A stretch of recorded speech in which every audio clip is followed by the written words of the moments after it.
Veins of Lore is an actual play Dungeons & Dragons podcast meant for the mature audience. There will be drama, humor, dark subject matter, violence and gore, as well as the use of strong language, sexual content, and references to the use of drugs and alcohol. You have been warned. I'd like to give a shout out to the guys at Norseplay and their podcast, The Frostsworn Oath. You can find them on TikTok and Spotify. It is an excellent podcast, and the guys have some great chemistry amongst each other, and there's a barrel of laughs. Dungeon and Daddies. You guys are the bomb.com, and I freaking love you. Thank you. Yes, so our shout out for Dungeons and Daddies is actually going to be for the new season where Anthony has returned as the DM, and they are playing the Dark Matter adaptation of Dungeons and Dragons 5e, and Dungeons and Daddies is now technically Grandpas and Galaxies. Got to check it out, guys. It's fucking hysterical. They're just the best, especially you, Beth. I love you. Also want to give a little shout out to season 4 of NADPOD, Gangs of New Galateron. It is absolutely fantastic, and if you have not listened to it yet, the genius of Brian Murphy comes to light as he mixes cyberpunk with D&D 5e. Gotta hear it. It's great.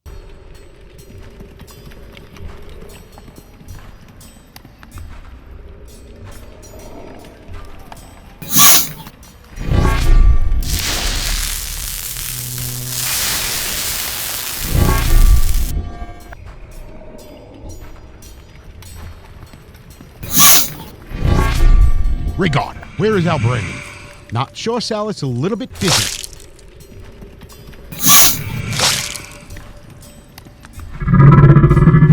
Hey, you two, over here. I can see the hostage. The last one nearly wiped me out.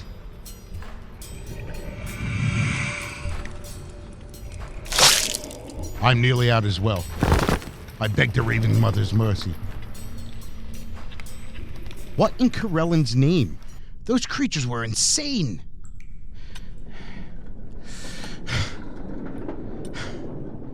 Those, Sir Rhaegar, were illithid, or as you humans like to call them, mind flayers. Beasts of the Underdark placed here as protection to the mountain pass that leads to the Vale. Oh, they are some of the weaker beasts my sister summoned to guard the pass. The real question is, what are they doing coming out of the passage? They must have followed this one. Hey. It's all right. We will not hurt you. Come, friend. We will help you. Sir Rhaegar, help me. Princess Karenay? My mother. It's not her.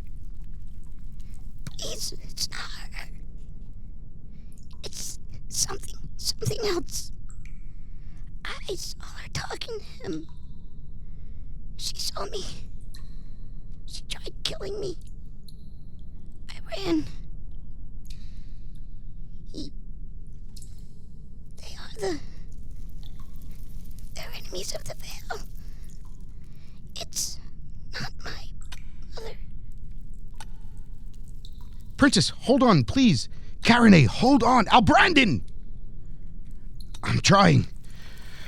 Corellan, give me your light. I think I did it. I need to rest. Well, Sir Rhaegar, and my dear friend Brandon, this does not bode well. No. By the Raven Mother, not well at all.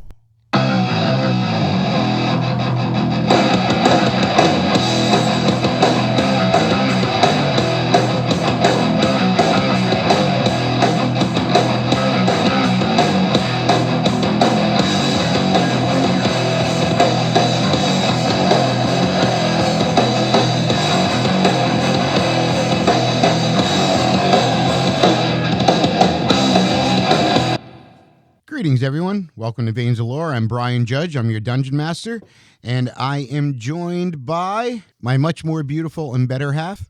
Kelsey Meadow here. I play Nyla Deer. A little known fact about Naya, she is super curious about the man who gave her a coin. And he smells like frankincense and myrrh. Maybe he was celebrating Christmas. Maybe, but he smelled real good. Especially being, out in the jungle. Welcome to the jungle. Never mind. That's not a jungle. We're in a desert. I know. Leave me alone. Why can't you just go along with it? Kelsey has baby brain. Leave me alone. She's expecting 15 weeks. Look at your baby head. It's bald as shit. Yes, it is. Thank you. You're welcome. Also joined by... This is Tim Morgan. I play Ulfar. I'm an Hexblade Warlock from the Northlands. And a little known fact about Ulfar is that he has this fascination with, when things don't go his way, he will give everybody a wedgie. What? So if you hear Ulfar getting upset and all of a sudden everybody's getting wedgies, now you know why. Because wedgies stop the shit. I'm glad I freeball and freaking, Cecil over here wears whitey tighties, so he's in big trouble. No, I go commando, yeah. Oh, okay, we're both commando. Let me address two things. First off, what happens if they are going commando? Then he just puts his thumb up their ass. Surprise! He gooses them. With his 6 pinky toe. And the other thing is we've been together almost 5 years. How the hell did I not notice you can free ball? I don't know. I free ball. I hang out with too many men, so I didn't know that's, She can- they taught me that was the saying, that was called free ball, and No. I didn't realize that. No, that would be free flapping. I was just gonna say. I don't have wings, okay? I'm not fucking Batman over here. I'm not never mind. All right. You're- So after all of you're this, you're not the Pink Knight. Kelly's new No, I'm not. Kelsey's I new nickname is Red Bull Red Bull? because Red Bull gives you wings. but her wings don't flap, so she doesn't go anywhere. All right, let's take this to the next level. Also joined by... Hi, my name is Mike Ariema. I play Cecil Bartesta. So, yeah, a little known fact about Cecil is when he was a hatchling, his parents got him a bunch of pets, so he would learn how to be able to handle animals, talk, take care of animals. So one day, Cecil was about to feed his scorpion, Mr. Cooltail. What? His scorpion's name, Mr. Cooltail. Did it ever whip you? No. His 2 dung beetles behind him were doing something, and he walked away, and Mr. Cooltail got out and got into the tarantula cage and killed Betty. Oh, that's not good. Not Betty, his tarantula. Poor Betty. So that was it. I'm sorry, Betty. We're sorry, Bets. We didn't mean for the scorpion to kill Rest you. in peace, Betty. I hope he buried you in a nice box, and Unless it was a little boat. maybe he did make her a little boat. He could have. Okay, so we are going to... not we. I am going to remind you guys here of the situation. You have, from the White Ghost, arrived into the city of Perot, and you have journeyed out into the desert after acquiring some camels by the name of Joni, Chachi, and I am not sure what the hell Ulfar named his camel. I am not naming my camel. He did not name his camel. He is not naming his camel. It's Stupid Camel. It is Stupid Camel. Why can't it be Stupid Lumpy? No. At which point in time, you encountered the same mysterious stranger that you encountered into the city who seemed to quickly get you out of the city, and then he left you some water, tried to get Cecil to drink some frankincense and myrrh as a joke, and then gave you a mysterious coin telling you that if you lived through your dilemma to turn it into the guard at the city. After that, you started making your way up around the southern Great Lake, which is more like an inland sea, and you found yourselves, at the end of last episode, being encountered and surrounded by Yuan Ti archers. So, you guys have been surrounded on 3 sides by a group of 12 Yuan Ti archers.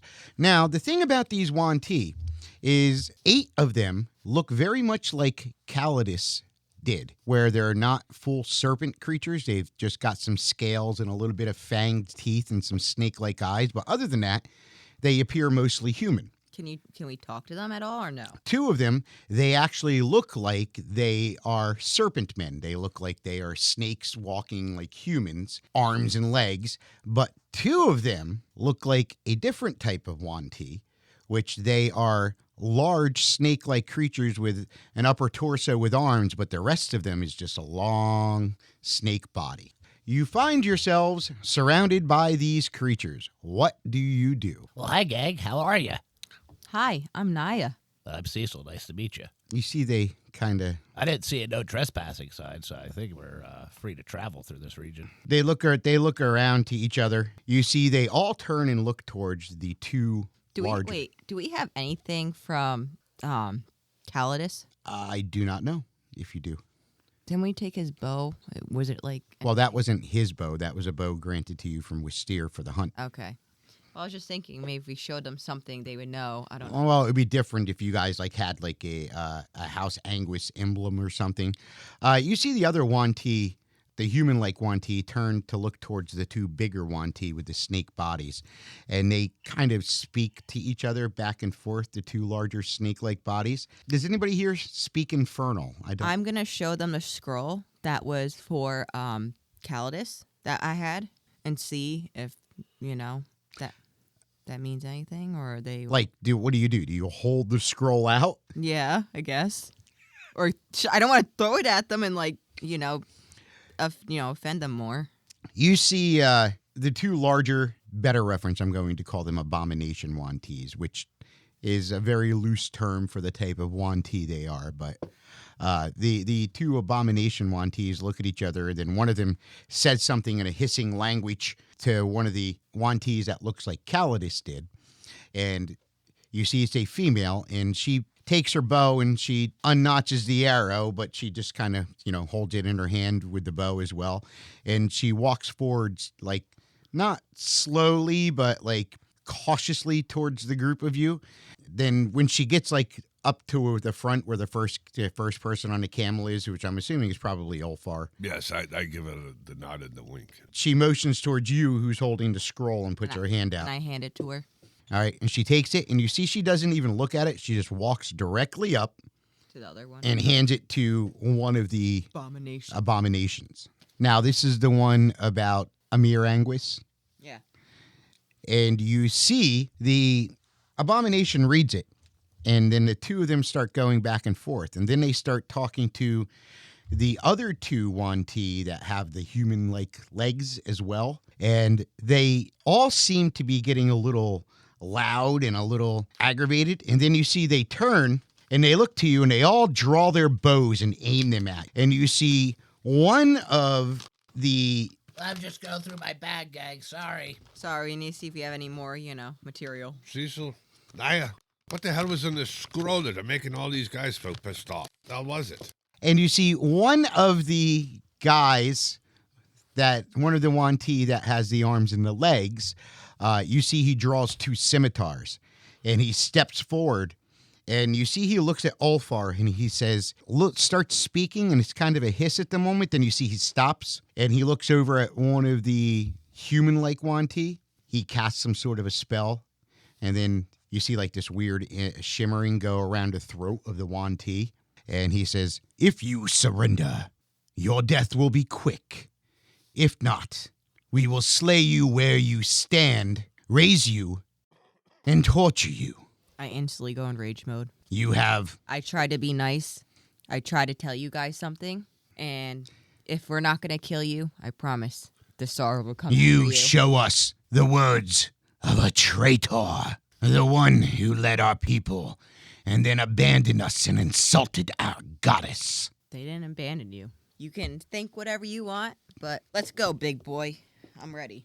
There you see he motions. Everybody roll initiative. No, I'm not finished doing what I'm doing. Oh, what are you doing? All right? Because I see Naya going off the deep end, I run over to her, give her a massive wedgie, and then I'm going to I'm drop... not wearing panties. It doesn't matter. You've got the skirt and you've got stuff around you. I'm just jacking this stuff up as hard as I can. And I'm like, are you guys... I'm slapping gonna him get in the nuts? head at this point. Ulfar! We are going to die if you do this shit. I drop a globe of darkness right in the middle, and I slap the camels of these two, and I was like, go! I'm going to stay back for a second. All right, so I guess my camel's just running. let me. All right, your camels rear up and and turn around and start taking off. And you see a couple of the Yuan Ti look over, and you see one of the bigger ones motions, and they start chasing after you. What do you do, Ulfar? Because now it's Ulfar and like 10 Yuan Ti. I grab my camel and I instantly freaking head back. I control my camel and go back. Make an animal handling check. What do you do, Ulfar? I'm still in the Grove of Darkness, and while I'm in the Grove of Darkness, I'm going to turn into an abomination Yuan Ti. Oh, very good. 19. All right. So what do you do? You're turning around and coming back? Yeah, well, I'm not going to come back so close they see me. All right. But I'm watching what he's doing, so obviously I'm seeing him change into a... No, you didn't. He's in a globe of darkness. Oh, okay, yeah. I don't. Yeah, Cecil has no clue what's going on. He's outside the globe, just be like, Just take it easy. I slapped it. You guys. Yeah, he made your camels turn and run tail. So make an animal handling check if you want to try to come back.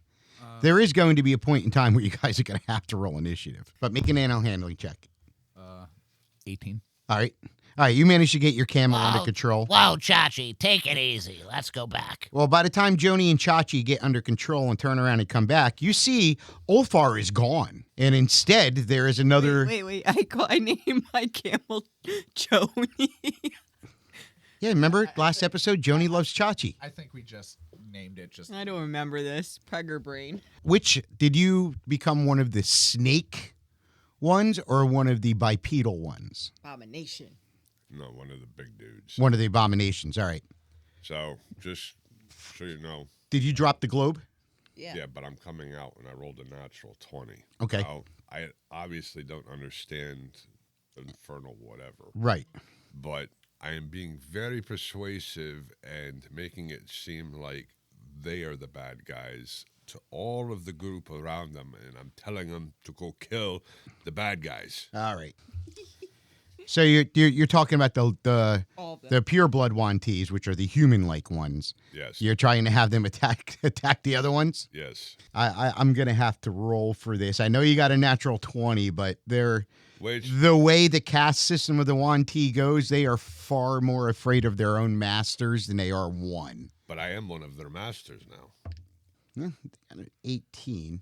So you got a natural 20. You see, they look unsure.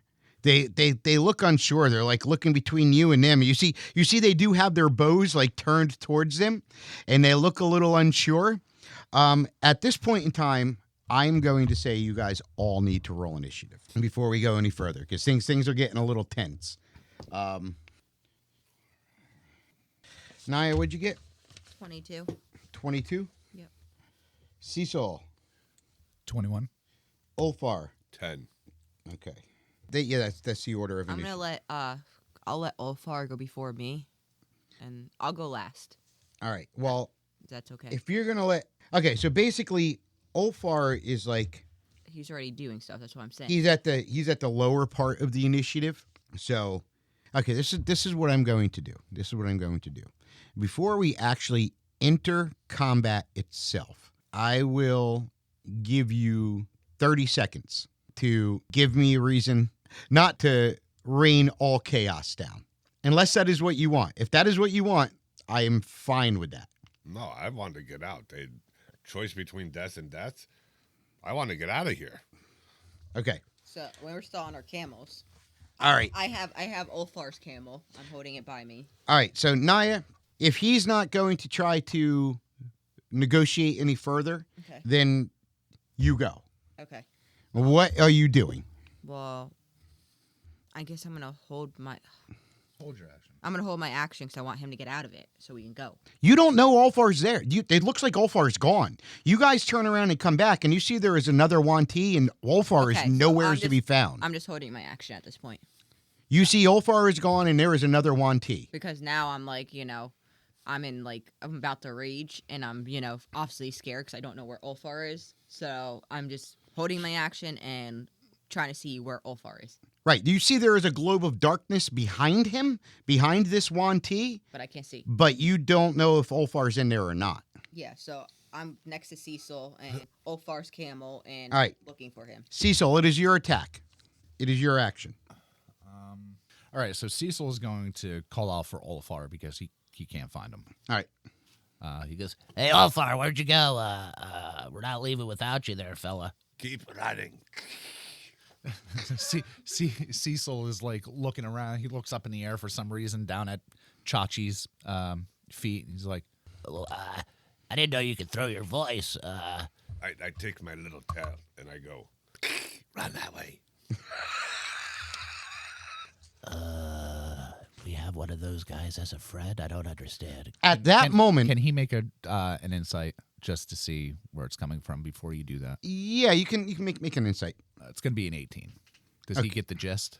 You kind of, yeah, you're really confused, but yeah, you kind of feel compelled to listen to the. Is he still wearing Ulfar's clothes? But Well, you know Ulfar is a warlock, yeah, and you know he is a spellcaster. You do not see Ulfar's clothes. By definition of what Ulfar is, whenever he does this, everything changes with him. Got it. It's sort of like when you go into your wild shape, everything melds into the bear. right. All right. So Cecil kind of not putting two and two together, but is just thinking, okay, maybe this guy just showed up and he's a friend. He's going to tell Naya to leave Ulfar's camel, and we're going to go our full movement away. Okay. So we're already like... So the full 20 camel movement? Yeah, so we're already like So 20, 60 30 feet. away from them. Yeah, so you're going to go, so you'll be we'll 90 feet away from them. Okay. Well, as that happens, one of the people you commanded to attack the big guy, it kind of gets a little loose fingers and accidentally shoots at the big guy in its confusion. And you see the arrow flies. It just like kind of like nicks the shoulder of the one big guy. And you see the big guy looks over and looks at the lesser Yuan Ti. You see that one's like, you know, you don't understand what they're saying, but it looks like it drops its bow and arrow and it starts pleading and pleading and pleading and pleading. And next to go is the big guy. Now, they're in the darkness, right?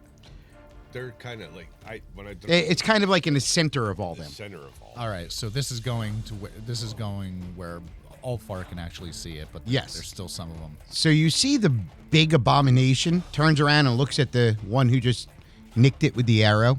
And you see the one that shot the arrow immediately drops to its knees and throws its hands up and starts begging and begging. You're not sure what the hell's being said. But then you see the big abomination looks at the other one and says something to it. Oh, I call them. So you see, it says something to the. I'm just going to use the terms of pure blood because that's what the lesser Yuan Ti are. It says something to the pure blood, and then you see the pure blood like looks up at it, and then you see its eyes glow, and the pure blood's eyes glow, and you see the pure blood takes its own scimitar and slices its throat, and it just drops to the ground dead. So at this point of time, I'm being all sneaky like. So the pure blood that's right next to the pure blood that just slit its throat, I like go up behind it and I start making some like hissy blah blah blah stuff to the other abomination that's just not like really cool. blah blah. So in common to the pure blood that's right next to me, I was like, that is an imposter. He's evil. Well, not good. So you're trying to confuse them as to who their masters are? Exactly. Okay. And then I'm going to Eldritch Blast him in the face. The abomination? The abomination. But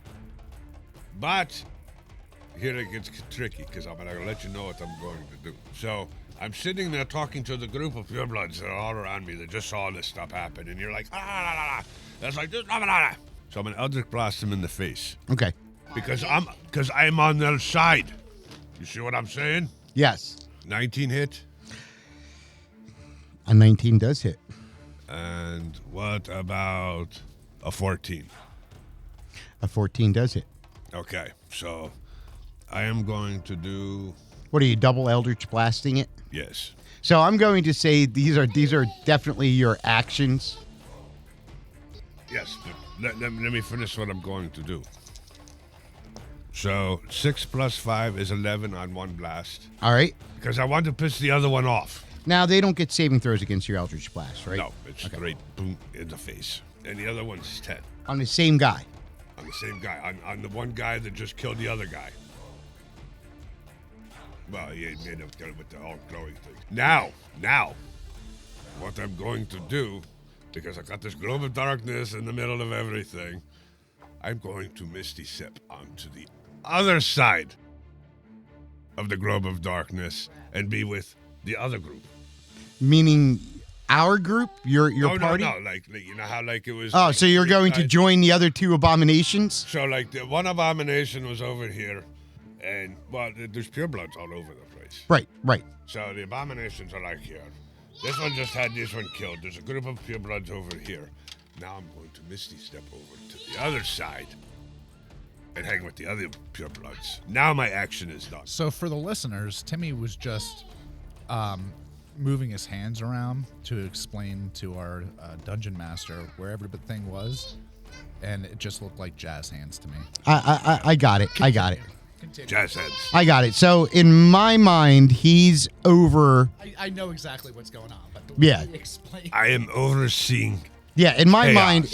mind, he's with the group of purebloods where the one guy didn't die yet. That is our child in the background that you were hearing making noise. She's exceptionally active today. It's Beelzebubs. Beelzebubs. Okay, so next to go in order of initiative is Naya. Do you want to take your action yet, or?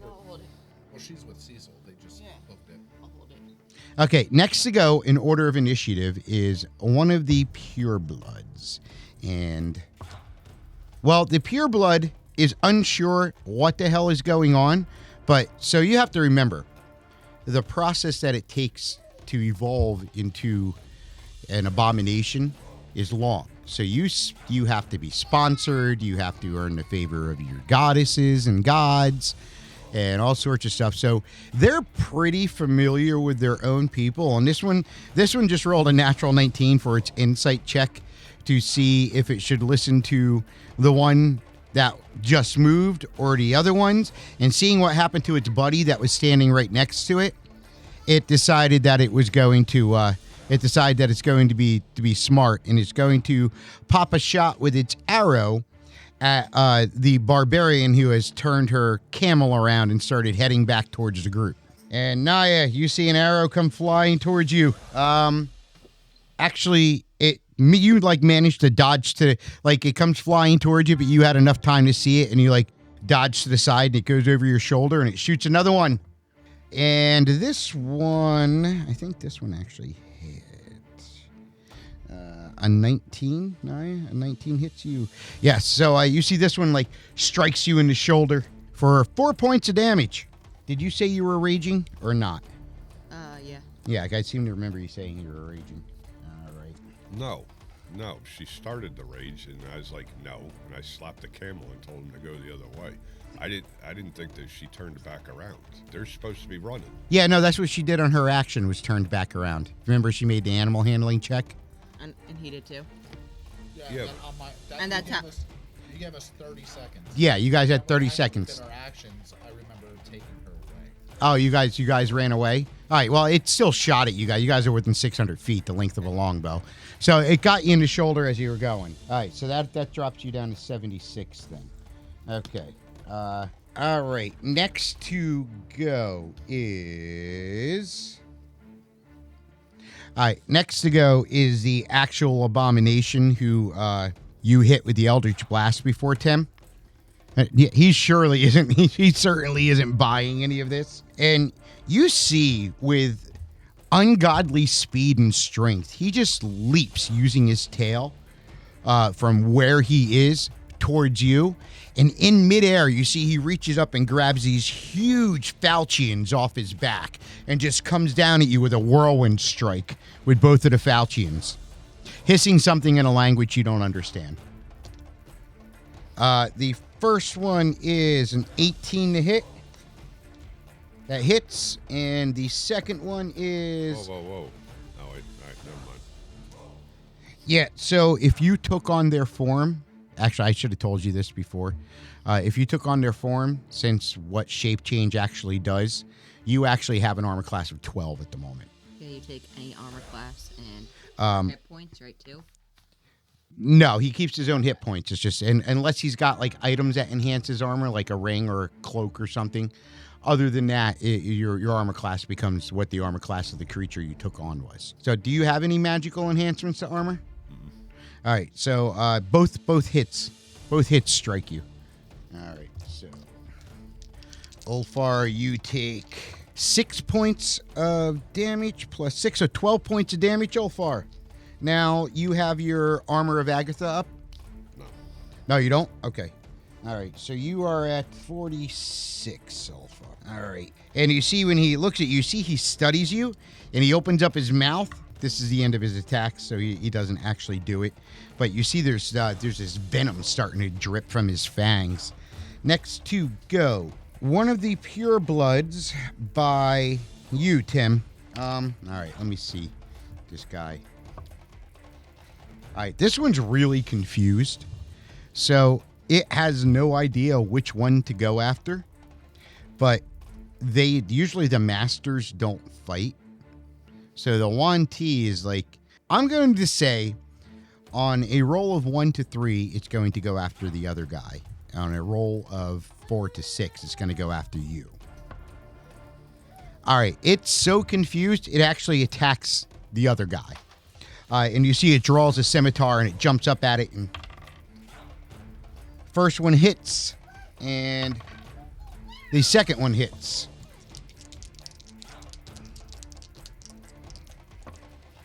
Ooh, full damage on both hits. It rolled 2 6s. So that is 12, 13, 14 points of damage to the Yuan Ti abomination. So you see the other one that was on the other side, not your side, goes. It's really confused. So it's going to take a page from its buddy's book and it's going to shoot at one of the two that are fleeing. 1 to 3 is Cecil, 4 to 6 is Naya. Naya, 2 more arrows come flying at you. Miss. And miss. Both miss. You kind of hear them approaching, and as you look, one of them just flies and misses you, and when you look back, you see the other one approaching, and you kind of dodge to the side. I scream at it. Fuck you, you scaly fuck. Oh boy, things are about to get really fucking ugly. So All are right. we fighting them? It appears so. Okay. Well. Okay. 1 to 2 is Cecil. 3 to 4 is Ulfar. 5 to 6 is Naya.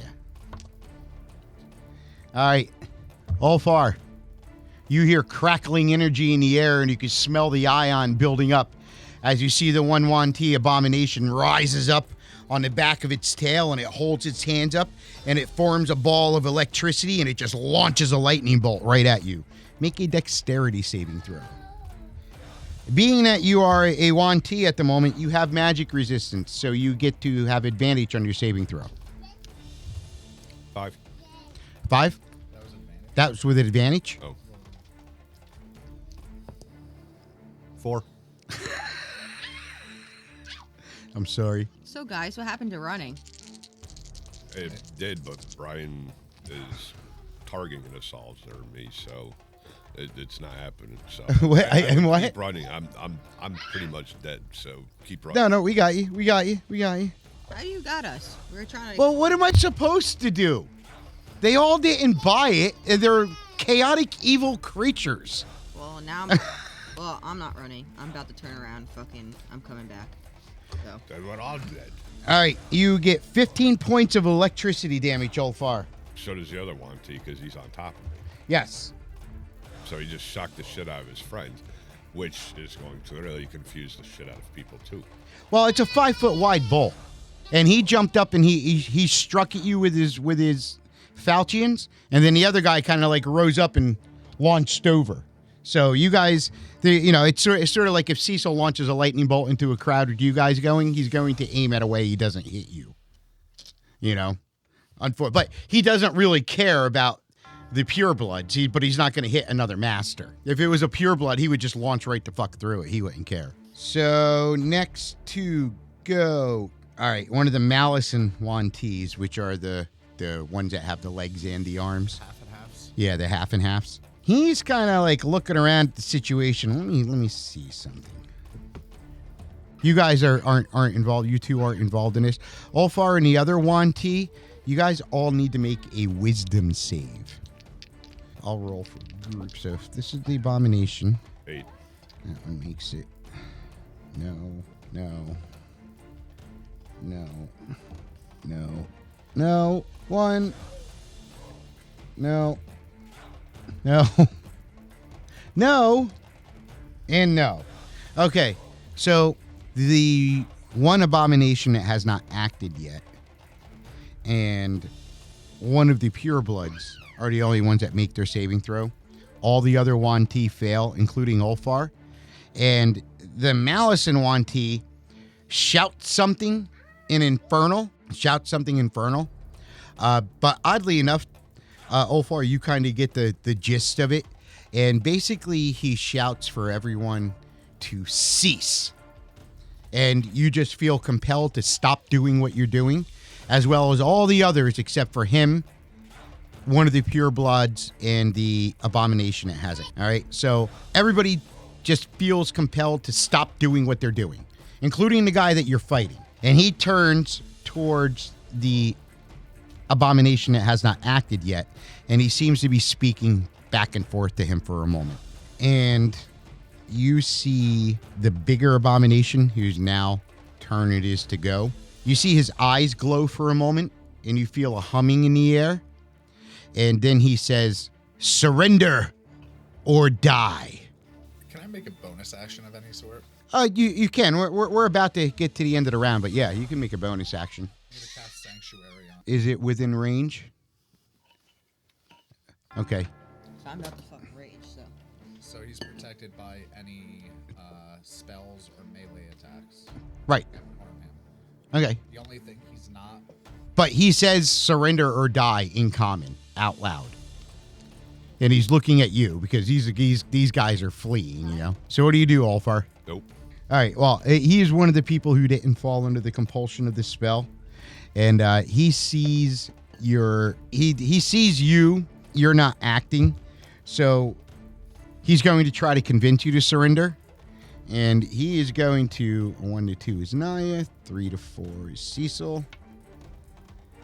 Naya, a lightning bolt flies towards you. Make a saving throw, dexterity save.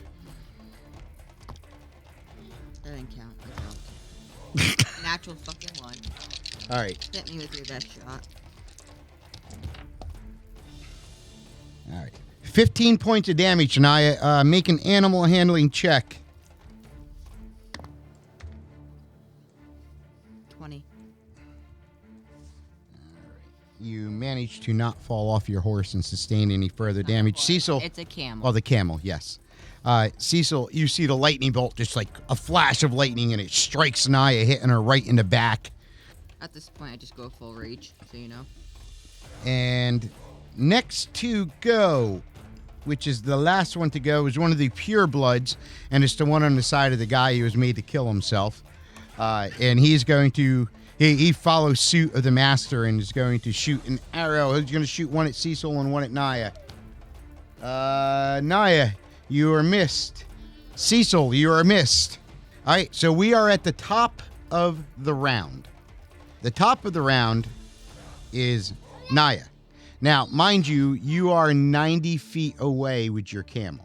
I can shoot it with the arrow. Yeah, you can shoot your arrows. I'm gonna use my +1 master. Work longbow? Yep.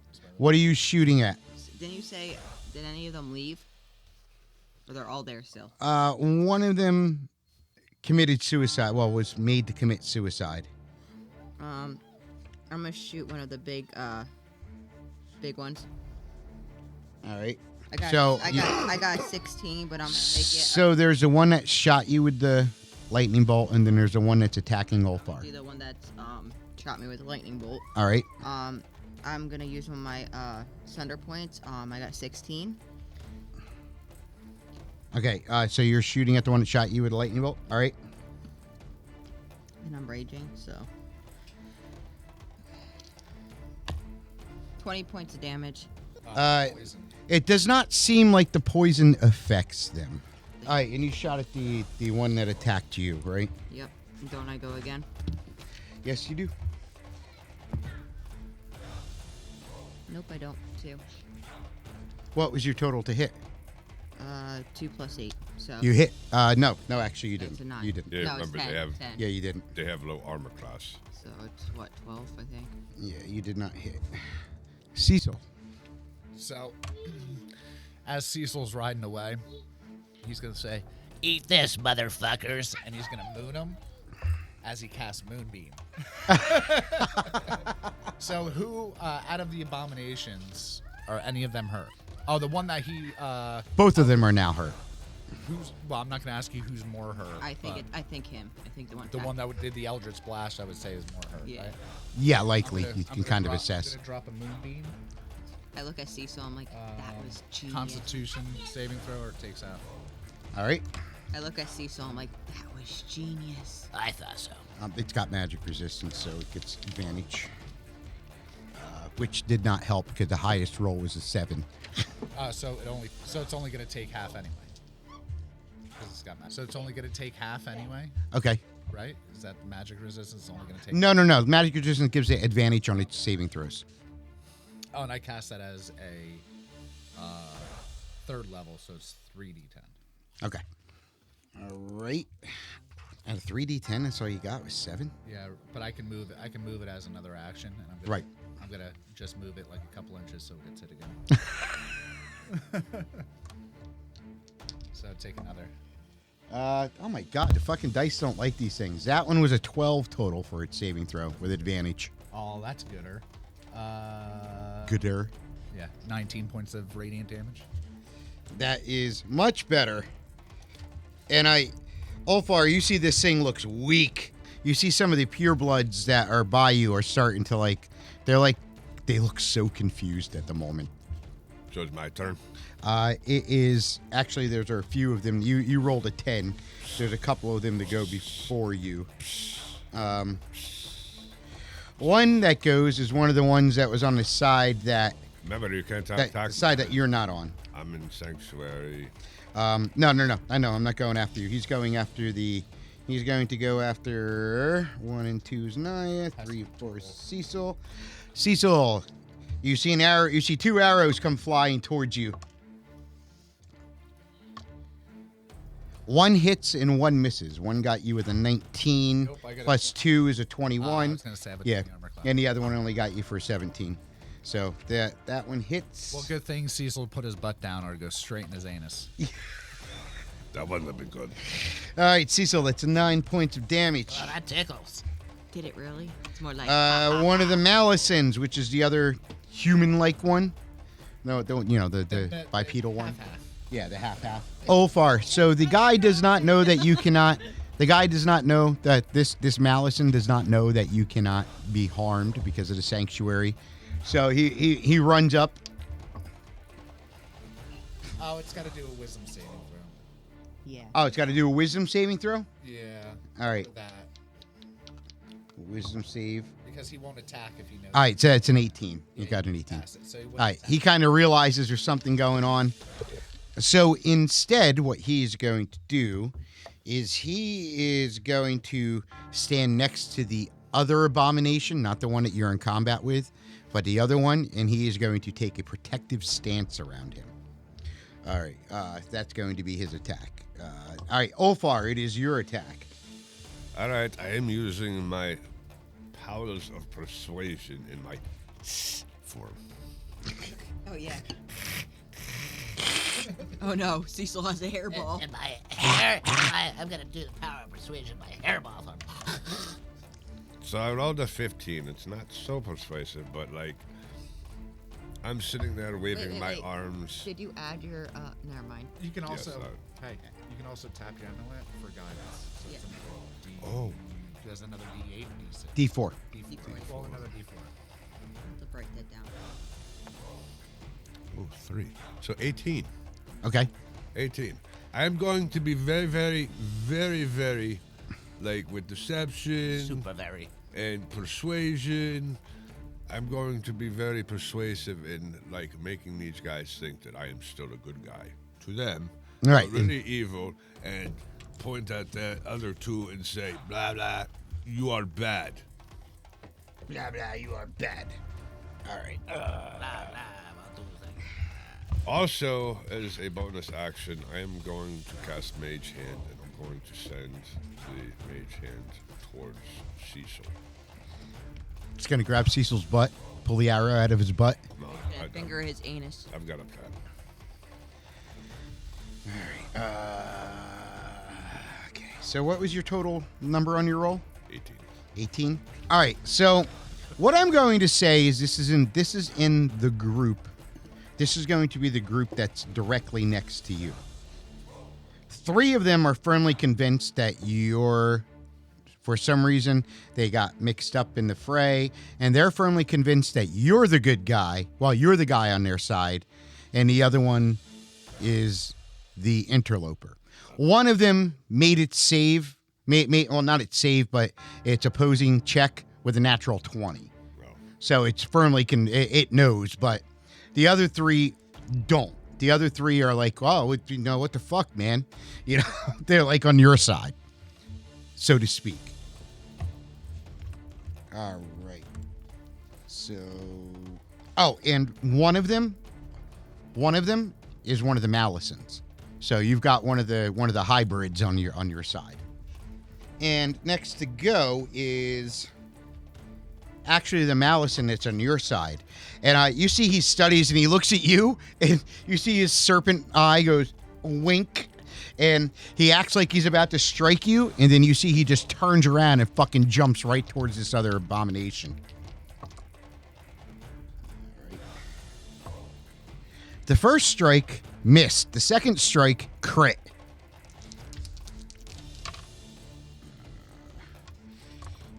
So that is 14 points of damage.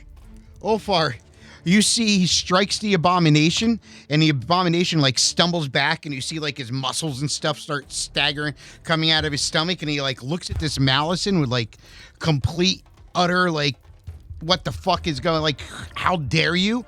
And then you see the Malicen reaches up and bites at his fucking head. He just feels betrayed. That's what he feels. And he finishes him. He bites right into his fucking brain, killing the abomination. So we've got 3 that are dead. And 1 abomination? Yeah, 1 abomination and 2 Malicens. The rest are all the purebloods. So we have 7 purebloods, a Malicen, and an abomination. All right. And 4 of them are on my side anyway. Well, actually, let me make a 1 to 2 is Naya, 3 to 4 is Cecil. It is going to shoot at Naya. 1 arrow flies and misses. Another arrow flies and misses. So these guys, even though they're on all 3 are convinced that Ulfar is the right one, they still think you guys are bad guys. Yes. They're not, they don't know that you're in league with him. So the other one is going to shoot at. All right, Cecil, you see an arrow. No. 19. No, you got a 20. Then the next one is one of the Malicens. And no, actually, the one took protective stance of the other abomination and the other one attacked, so he did not go.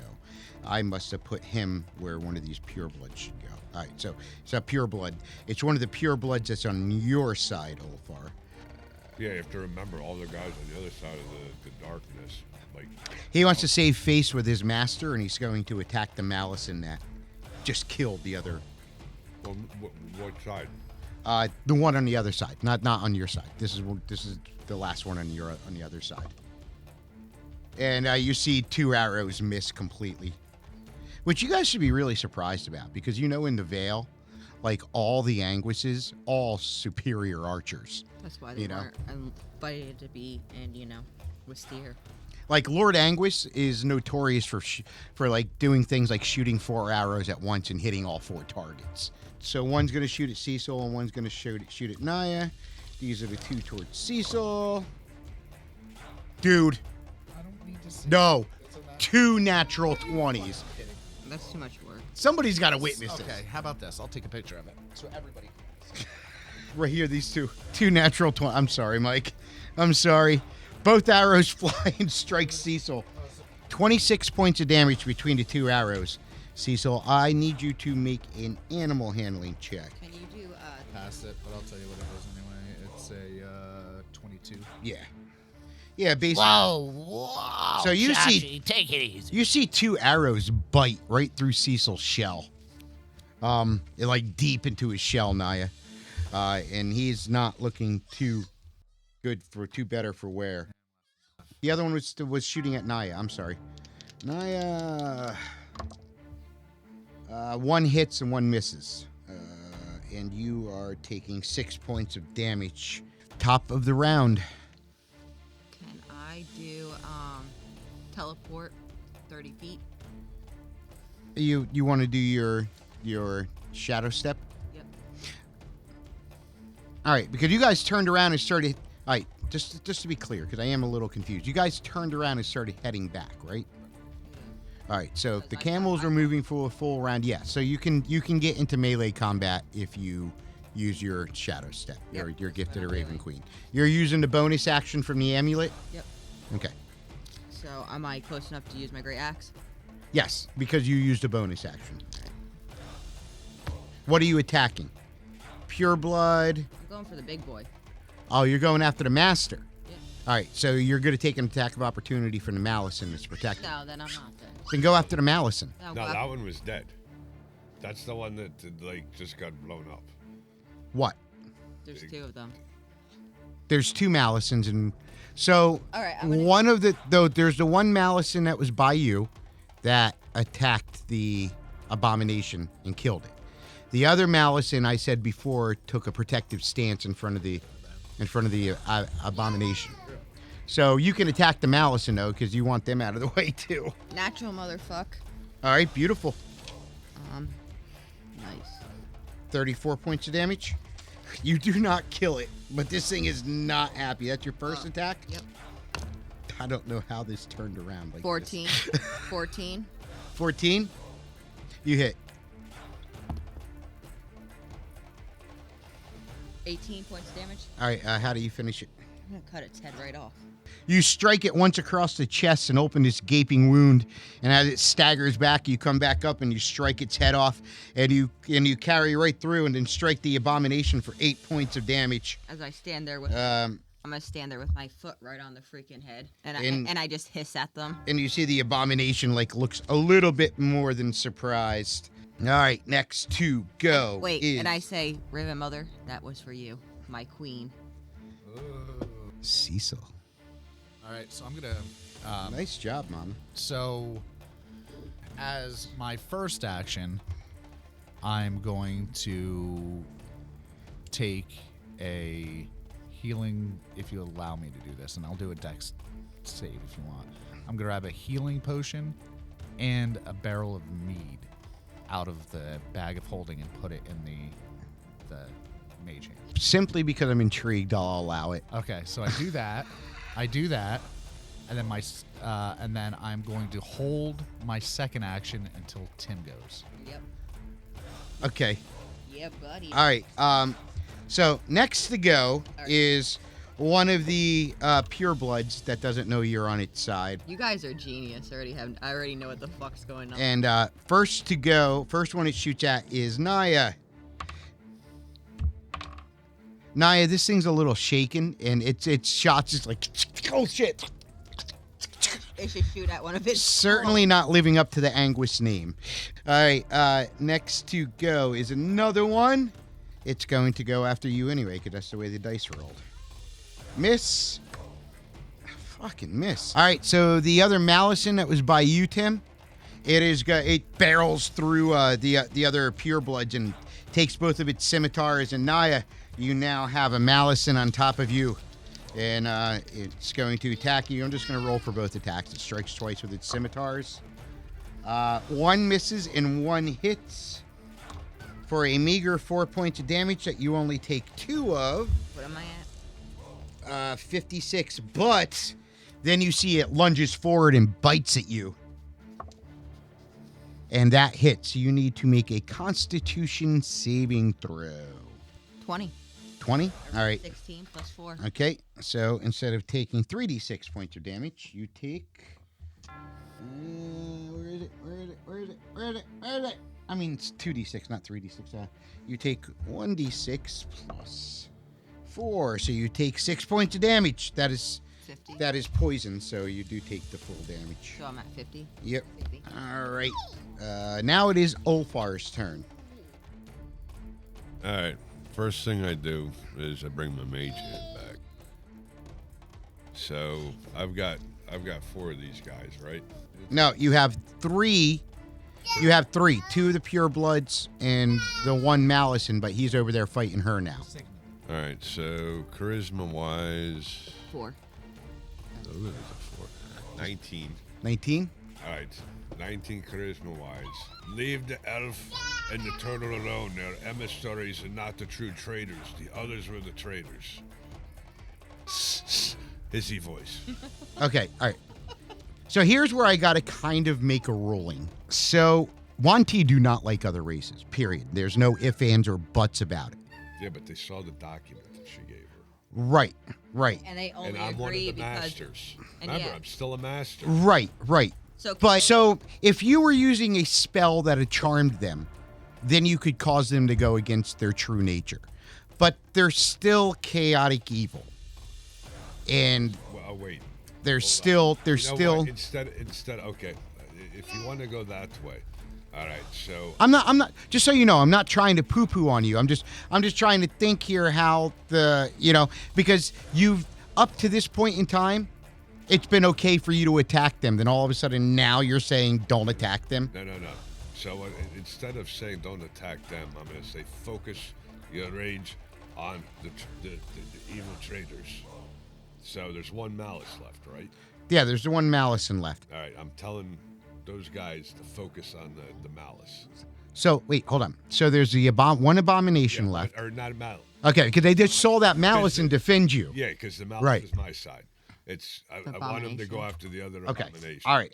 That makes more sense. Now it seems like it's a power struggle in between the masters. Right. That makes more sense because where I would have had to say you would have had to use magic to convince them would have been you've been okay the whole time with them attacking the turtle and the friggin' and the Well, not that I was The okay, but I'm like in the middle of some shit. right. All right. So we have a 1, a 6, and a 20. So only one of the 3 that was convinced on your side, he kind of like looks a little hesitant, like he's kind of holding his attack, but the other 2 are going to attack the abomination. Now, is it the malice that was the roll the 20, or was it one of the? It was the malice. It was the malice that rolled the 20. So I'm gonna take the potion that Jesus gave me. I'm gonna drink the potion. Okay. So did you give him one of the regular potions or one of the It's a better? superiority, so it's 10, 14 points. All right. 14. You are healed 43. And the other thing I'm going to do, the last thing I'm going to do is I'm going to direct my mage hand over to the other group of pure bloods. So it's just a cask Of mead? of mead. Yeah, they have a plan. Okay. All right. So all right. So those 2 arrows flew and hit the abomination. I still have my action. Yeah. 7, and I have a feeling I know what's happening here. All right. So 2 of them strike the abomination, and he's not looking very good. And you see the malice in Tim. He looks really confused. But go ahead, Mike. Do what you were gonna do. So where he brings the mead, Yeah. I'm gonna drop a flaming sphere right where he brings. Okay. But Cecil didn't grab the mead; he grabbed his whiskey. So you're gonna catch it on fire? Yes. So I don't know what the explosion's gonna be, but there's gonna be an explosion. I thought you guys were gonna do control water Nope. and make it fucking nail him with that, and then do call lightning. You're good. Fire, I like how the fire- dungeon master's fire and telling lightning us. is good. Right. I'm just telling you how I would have done it, but Can he do call lightning? yes, a 3rd level druid spell. Do what you're Oh, doing. yeah, I don't have any third levels. Yeah, do what you're gonna do. So it works out anyway. yeah. So I'm going to drop the flaming sphere, Okay. and I'm just gonna. I'll allow it to add an extra d6 to the damage All right. So everybody needs to take. for AoE. Everybody needs to take a dexterity save. Okay. So whoever's around that area. 4 of them that are in that radius.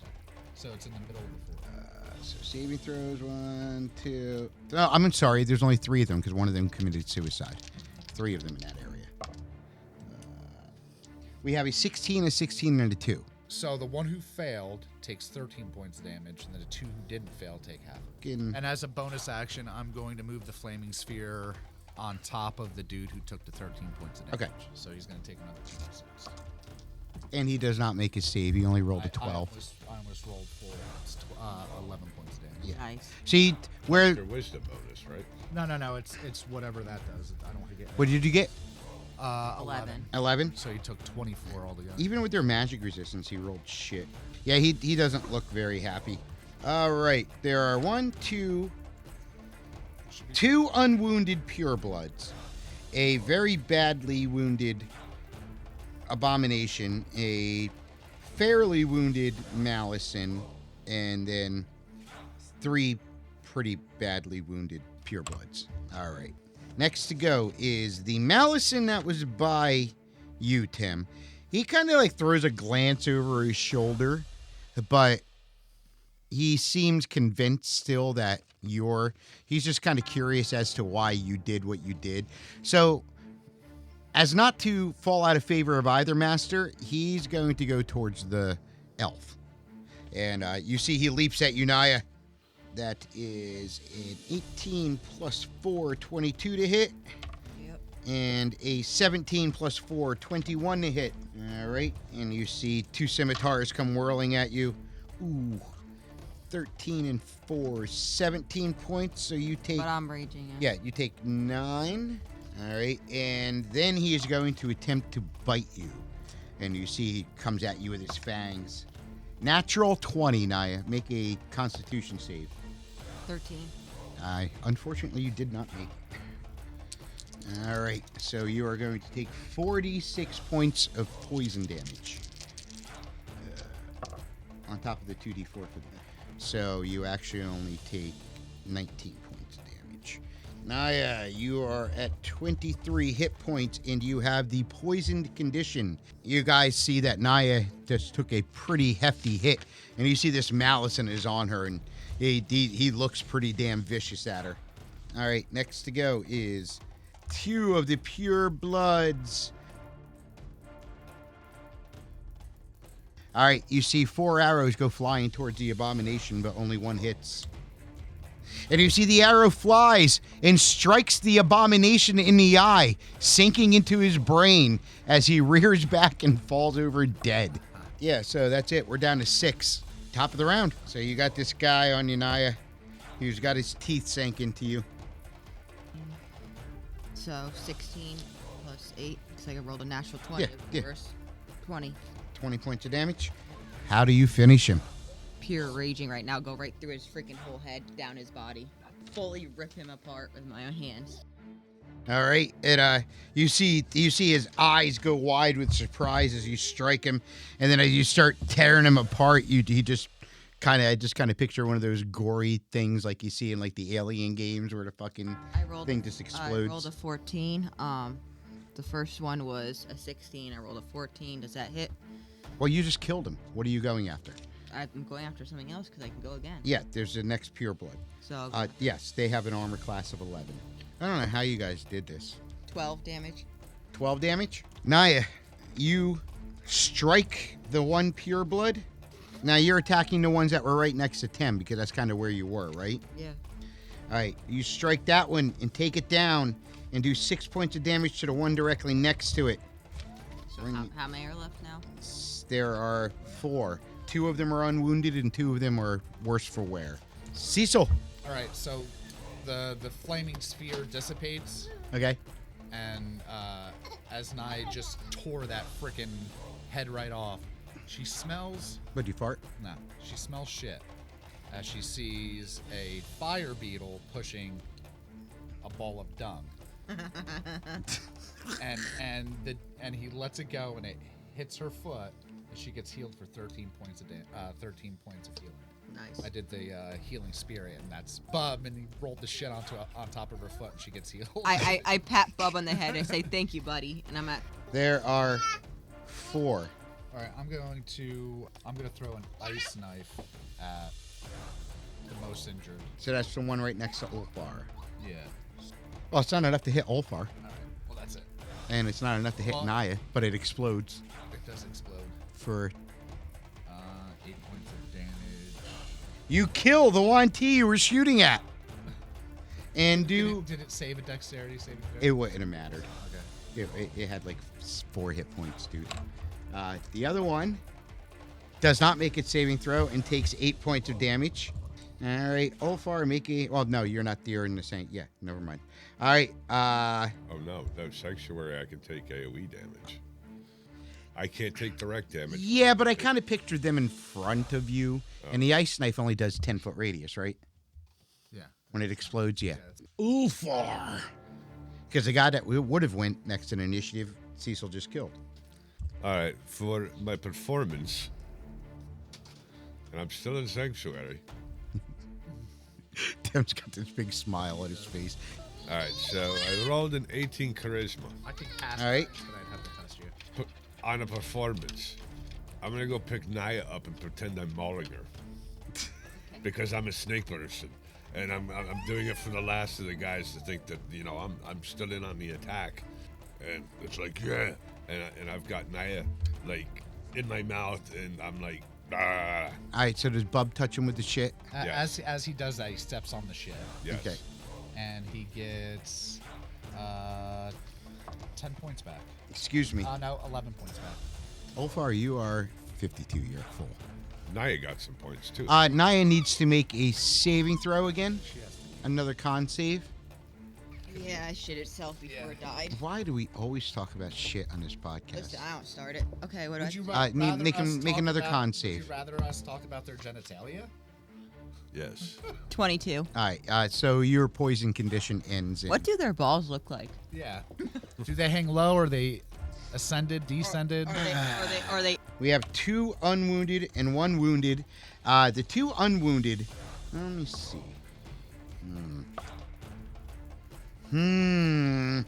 Let's go for the wounded guy. I'm just Do the oh no. I'm laying Okay. Wait, I'm laying there like a limp dick.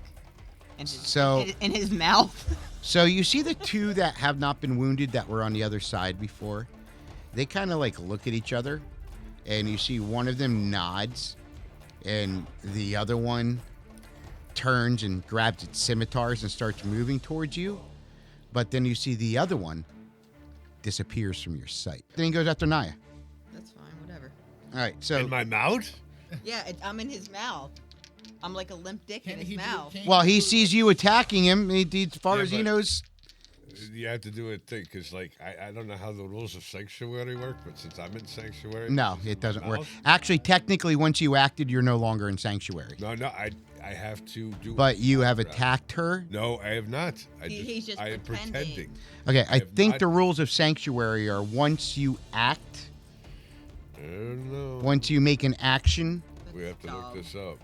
I think it has to be an attack action. He's not literally physically pretending, attacking. and that's why I said I'm like a limp dick. That's in why his mouth. I did the performance check, because I'm acting. I'm literally acting. Well, the performance is If different. he attacks or casts a spell that affects an enemy creature, the spell ends. but I'm not. She's Okay. not an enemy. Yeah, I'm not an enemy though. All right, so So- as a We So, can drop it. I just want as a DM, I've got to make a what I like to call a non-ridiculous ruling here. So you're trying to keep up an act. Effectively, picking her up and putting her in your mouth is an action. That's an attack. That's an attack. It doesn't matter, really, because even if so, she wouldn't be affected by the sanctuary, because the sanctuary states one creature. No, but I could turn my back, and when he goes to attack her, I could go like this. Yeah, he just tries to attack her anyway. Doesn't matter. I'm gonna get attacked. He doesn't even hit you on either. One's a 12 and one's a 14. So he doesn't hit you on either. But like, so Sanctuary states one creature. Technically, by bringing her into the Sanctuary, you would have dispelled it. So that really pissed me off. So since I didn't really take an action before, I'm going to turn around and take an attack opportunity and blast the shit out of this guy. Okay. Do it. Go, Ulfar, go! And I just jump out of his mouth at this point. I don't know. What weapons do I have? What can I do with Do you have weapons other than your Hexblade? No, I don't think so. Teeth in your tail. Well, You have your, I mean, so you get a bite attack. You get a bite attack. technically speaking, I could call in my Hexblade. Yeah, you could. So then all of a sudden I have like... Yeah. You could do Booming Blade. Yeah, that's okay. All right. They get claw and bite attacks too. Yeah, they get multi-attacks. Yeah. Yeah. You get 8, 19 to attack. Okay. That's going to be a booming blade, and then my second attack is 7 plus 8 is 15. All right, just roll your booming blade damage too.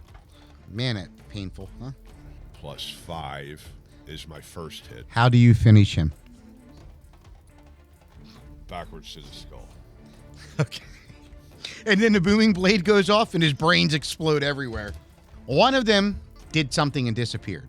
So there's one guy standing there, and you see he's looking at the group of you, and he narrows his eyes and he says something to you in Infernal, but you don't understand Infernal. And when that happens, you see he kind of like looks down. Wait, kid, Cecil understand or no? He's too far. No. He kind of looks down, and you almost see somebody resolving themselves to their end. And you see he just drops his bow and arrow, and then you see he grabs his scimitars, and he stands in front of the three of you, and he waves you on because he knows that he's about to die. Why can't we just let him run? So in common, in The other one already ran. 19, I want to be your friend because you're a good dude. Yeah. You want to come with us? We need a strong warrior like you. Natural 20. Okay. He looks at you, and with a natural 20, he looks at you and he says, I know the truth. I accept the death my queen has set me forth to be dealt. Wait no longer. Give me a warrior's death. I bite him. All right, the bite does D4 plus 3, but if it does poison also, and if he fails, he takes 2d. Well, he's immune to poison, so it doesn't matter. Well, I'll just keep biting him until he dies. Well, no. I got something on that. Okay. All right, so roll your damage, D4 plus 3. D4. You get a plus 5 to attack, by the way, too, with your bite. It would have been a 19. All right. I mean, he's only got an D4, 11 so over it's 5. 5 points of damage for the bite. All right. Can I say when she jumped out of Ulfar's mouth, Yeah. she stepped in a pile of shit? Yeah. And it splattered and hit him in the face? Yep. And got a little bit in his mouth? Because they both get healed by it. They're in the area. Well, I could pretty much say if they left the area and stepped back in, they can both take I just flavor. Yes, he steps in Flavor-wise. shit. He So steps, she jumps, the shit splats, and they both take they damage. both take. They both get healed for 11. That's some yummy poop.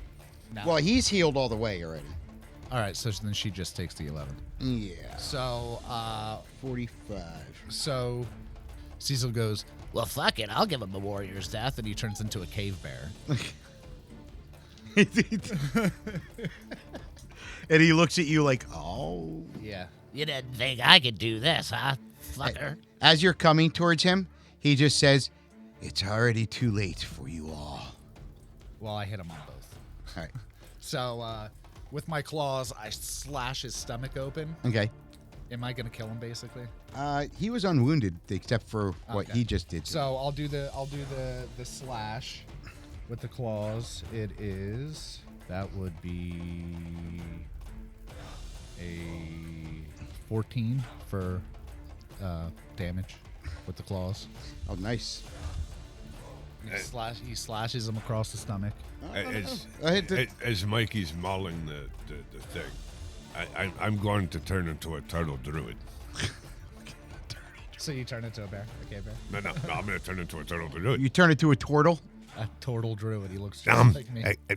Good job, Cecil. I think you did very well. Bastard. You look over and see another one of you. I was like, huh? And as I do that, I bite the dude for 7 points of damage. All right, you do not kill him. You came damn close. So now I got my freaking maul over his mouth. All right, Naya, top it around. You're agonizing this poor guy. I'm just gonna sit on him. Well, I took her. I took her spot. I weigh 400 pounds now, so I'm just gonna sit on him. That's so funny. Since you're Cecil number 2. I sound nothing like that. My nose is a little stuffy. Sounds nothing like me. Go ahead, Naya. Just Take hear your. the bear go. So, am I attacking? There's only one left? Yep. All right. Right now, I gutted him and I bit his head. So 19. Don't go any further. 17 damage. All right, Naya. As you strike him, even before your necrotic gets to him, you see like your axe cuts across his chest and exposes like his heart and his innards, and he drops to his knees. I grab his heart out of his chest and rip it out.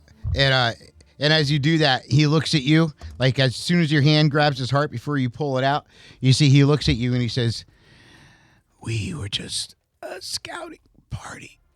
Others are on there." And then he just, when you pull his heart out, he just falls dead. Can they hear that or no? Did he say that quietly? You just heard that. So I tell them what they say, like, guys, we need to go because there's more coming. He said they were just a scouting party. Everybody make a perception check. Yeah, I'm gonna sit here and I'm gonna Go try to, fuck yourself, guy. I'm gonna try to see what's going on right now. I got a 14. A 14. I get advantage. Natural 20, motherfucker. All right. You see the other Yuan Ti that fled is heading north. And from the map, you know north is where the city is. I think I'm gonna send my mage hand after him and pick him up. He's long gone. He used dash action. And with this dash action, he would be 240 feet away. Let's see what the range is on mage hand. Because I know you can get mage hand and fly around. Can you use my disc too? How far is the disc? Your disc only has a 30-foot movement. And your mage hand can only pick up like 20 pounds, and Cecil is 500 pounds. Yeah, if you were an arcane trickster, you could pick up to 50 pounds. It's my strong hand. Dude, this is great. So you guys still don't know what the fuck happened to Ulfar. Because, wait, Ulfar is now Cecil? No, Ulfar... So Ulfar disappeared. There was an abomination. Then the abomination is gone, and now there's a fucking another Cecil there. I know. So I just said that there's 2 Cecils. I'm gonna attack Cecil. I'm gonna sit there and No, I'm not Cecil. I'm gonna make an insight check. I tell you guys, I'm like, okay, whatever. Cecil number 2 and Cecil. I think we should head out because they were just. You're not concerned whatsoever what happened to Ulfar. There's just a scouting party. Yeah. What happened to your Viking guy? And why is it okay that I'm a turtle and nobody's saying anything? So I have a question. Do you like men? How would I like men? I can't find my junk. Cecil comes out of bear form. He's like, hey, motherfucker, do you like fish? I fucking hate fish. It's Ulfar! Hey! Let me see your toes. He basically look at looks my like toes. you, Cecil. I know, but I'm looking at his toes. On his left foot, he see- has 4 instead of 3. Oh, very good. Yes. Good eye, Cecil. Okay, you motherfucker, get out of me. Okay. Okay. Okay, you guys, I think we gotta head out because they were just a scouting party, and he basically said there's more coming. So I think we should get on our camels, our Humpty Dumpty doos, and go. Ulfar, do you change back? Yes, I'm changing back into Aye. my Norse form. And don't do worry. you do it in front of them? Might as well. I mean, they've Where's he already- gonna go? Behind a tree? All right, so you see as Ulfar changes, it's almost like his form is clay. And you see like he kind of shapes And you see I'm for poking him at this point. just for a brief moment, you actually see the form between forms. He's kind of like this lanky fey creature with a face that has just eyes.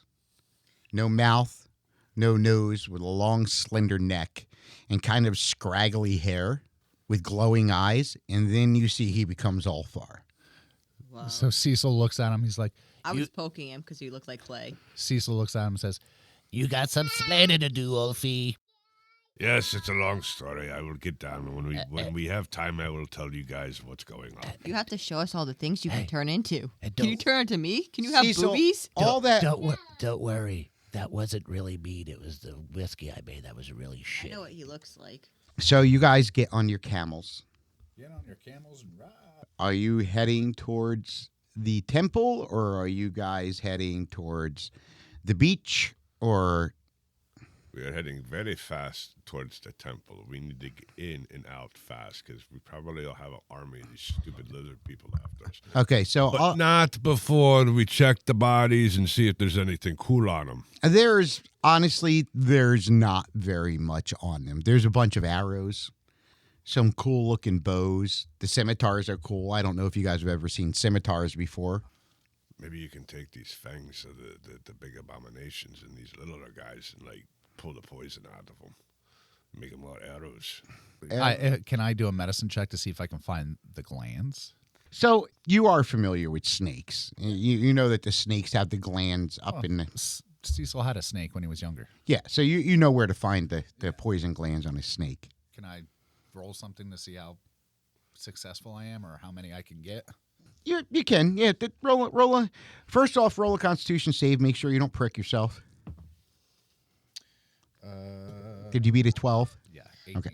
Okay. You don't prick yourself. And then what? And I would say you probably get enough to fill,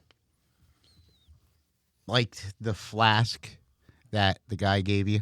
Okay. And I hand it to Ulfar. Cecil's got some ideas. He's got something brewing in his head for that. In the back of your mind, you suddenly get hit with inspiration that possibly one day in the future you could turn it into blood pressure medicine and save lives. Nah, I'd rather poison people. So everybody make a perception check. Oh, Chachi, you're all right. I'm glad to see. I don't know why you keep asking me to make from time. 18.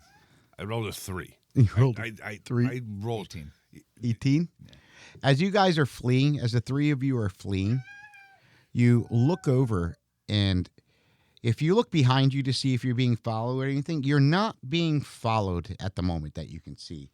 But you do see, even further off than where the battle takes place, you see a black horse with a rider dressed in black wraps, kind of. I smell lilac and gooseberry.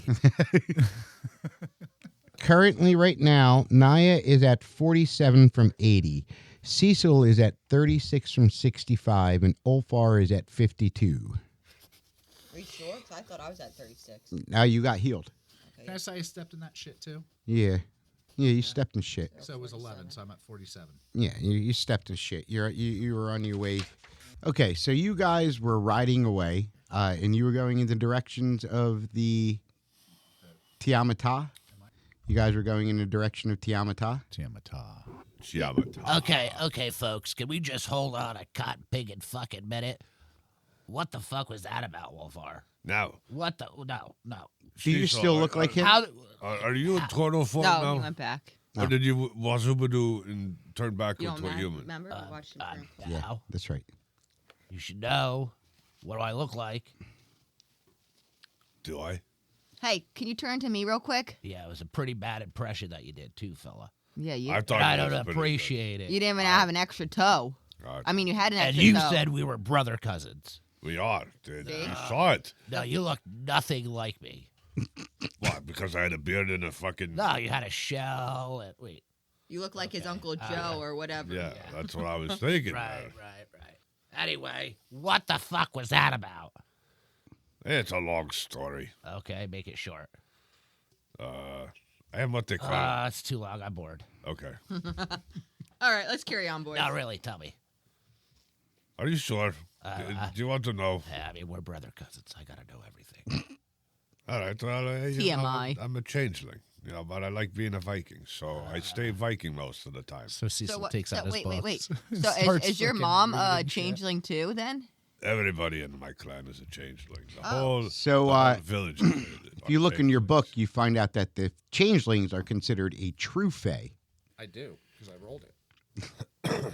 You find out that the changelings are considered a true Fey and are one of the elder Feys, which is why you like it kind of suddenly settles in your mind that the language that he and the captain were speaking on the boat was similar to Elven, but almost like such an ancient dialect that it would be like somebody from Spain talking to somebody who learned Spanish from East LA. whoa, They wait. did not even the same fucking language. So you know? I feel like that me and Ulfar are even more closer cousins than you. Yeah. Well, your sister cousins then. I Yeah. don't fucking know how. Yeah, that we're works. sister cousins. You're brother cousin. How do we sister cousins when I am a boy? But hey, I'm the sister cousin. You're the Yeah. you're the brother don't cousin. be jealous about this. I'm not. But, I'm not. but check out what I can do. Okay, let's see. I turn into Naya. I knew that was gonna happen. With bigger boobs. And Cecil fucking throws up. I walk up to him. I'm squeezing. Naya, you have a beard. I walk up to him. I squeeze his boobs. Hey, Cecil. Look what I can do. She sounds nothing like that. Look what I can do. Are you fondling your boobs? Yep. And I'm up there. I'm touching his boobs too because I'm Cecil- So jealous. you're fondling his boobs too? Because I'm jealous. His Cecil boobies are bigger fucking than mine. is just puking. I look at you. I'm like, oh, far. How do you get bigger boobies than me? No, they're the same. I'm assuming Wow. you guys are traveling while you're doing this. You- yeah. I'm Guys, talking like Naya, but in my Slow down. wait, my guys. voice. Chachi, slow down. Wait, guys, do you see this? I thought his rack was bigger than mine, but that's how big my rack is. Oh Jesus. my gosh, the tattoos and Look, we match. There's double of everything. I'm Triple. I'm getting camel sick. And I turn back to Ulfar. Oh, no, that's better. I'm still holding onto his breast. Whoa, they're gone. Now you got two clumps of fucking hair in your fingers. Here, do you want this back? And I just blow it at him. He's got two Naya-shaped fucking just bald spots on his nipples. I'm sorry. I'm sorry. I grabbed a little too, aggressive. It's been a while. Anyways, okay. You got to warn a guy before you go cracking off your changeling shape. Oh, man. All right. So what happens I know. is you guys manage to get far enough ahead where if now you got to think about it. The Yuan Ti had to go from where they were back up to the city, organize another party, and then find you guys again. So I mean, you by the time that's all said and done, you're going to have a day or two ahead of them. So no. If fuck- you're lucky, unless something stupid let's happens. not fuck around, basically. And we're combing the sand. I ain't finding shit. Okay, so with a 15, you manage to get to the point where you can settle camp for the night. Okay. Yay. All right. Now, you guys are definitely going to want to do watches. Or I can watch first, and then I'll watch, and I can watch. I'll rest last since I meditate. Don't Ulfar too? Does he what's he do, or does he need a full rest? Ulfar? Yeah. Ulfar just meditates like you guys do. Okay. Like you Guys, I do. need at least 6 hours. Yeah. That's fine, bud. Okay. I'm sure Bubs needs it too. All that poop rolling. Oh, man. Ugh. So why don't you do shifts? So why don't you do a 4-hour shift I'll and he watch, does a I'll 4-hour watch shift? first, and then Ulfar can, and then I'll rest when Ulfar's watching, and then Cecil can do the last. Make sense? Yeah, either that. Yeah, that makes sense. That makes sense. I'll go, and then Ulfar, and then I'll rest when Ulfar's watching, and then Cecil can watch when. Okay. The first watch. Now, I'm assuming you guys, well, how do you set your camp up? Like, what do you look for to set your camp up? You can either go along the shoreline of the lake, No, I want. or you can stay pretty much true to the road that leads straight to the temple city, and then just kind of like dodge off into like crags or something somewhere. I would dodge off. I think, Yeah, I think we're like in the middle of something, Trees. hiding. or something. Right. We're not out in the open. They can't see all the campfires. There's They bushes can't and see everything. the smoke. Honestly, I mean, if you have the spells available or at hand, you might want to possibly, I'll set up like traps. eat without the fire. That's you. That's what Reggie does. Okay, Reggie's the one that always gets us caught. No, Mm. I don't know what you're talking about. Reggie's not here. How does he still get blamed for it? He hasn't been with you guys for over 2 weeks. Reggie's always the one cooking. What you Wait, Reggie's God? No, he's far behind. So, the first watch, Naya's watch, Mhm. goes by fairly uneventful. Yay. There's some coyotes that get a little close, and you hear sounds off in the distance of. You actually think some of it might be like the distant crashing of large waves, and you see very odd creatures to be where you are flying through the sky. Like, you really never saw a seagull or an albatross until you got onto the boat. And, the captain tells you they usually stay over sea, or you might. Every time I see a bird, I think it's Cecil's dad. I'm like, wow, he changed it. This is what I'm doing while I'm on watch. But oddly enough, because you're between two inland seas, you see an awful lot of seagulls flying like across the area and shit like that. Surprisingly, for even like a desert area, which tells you that the seas are probably full of life, like they're fishable and probably have like, a good ecosystem about them. Okay.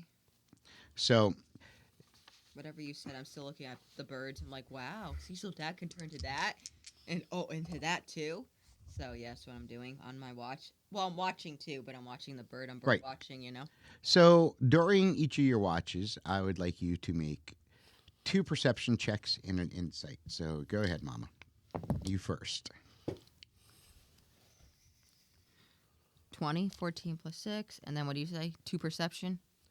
Yeah. So wait, what was the 24? Which one? It was for perception, Okay. and then what was the other one? 2 perceptions and 1 insight. Another 20, All right. and then what was the other one? Sorry, Insight. it's like 15. All right. And then So you kind of get 15. you kind of like there's a few times that you only needed 1. Well, okay, Right. Prager brain, leave me alone. So there were a few times that you kind of heard something off in the distance, and you thought maybe it might have been something approaching, but when you went to check, it was nothing. And that's when you noticed that like the coyotes were kind of stalking around or stuff. But other than that, your watch is pretty uneventful. Oh, yay me. All right. So you wake up Ulfar and Ulfar. Wakey. Time to make the donuts. That's why I did 2 inches. All right, 20. for your first perception. No, hold on. That was a natural 20, so perception. So it's 22 and Another perception. 6. And the insight is 20. All right. So 22, 6, and 20. Ulfar. It is probably about 4 o'clock in the morning. You're just about at the end of your watch.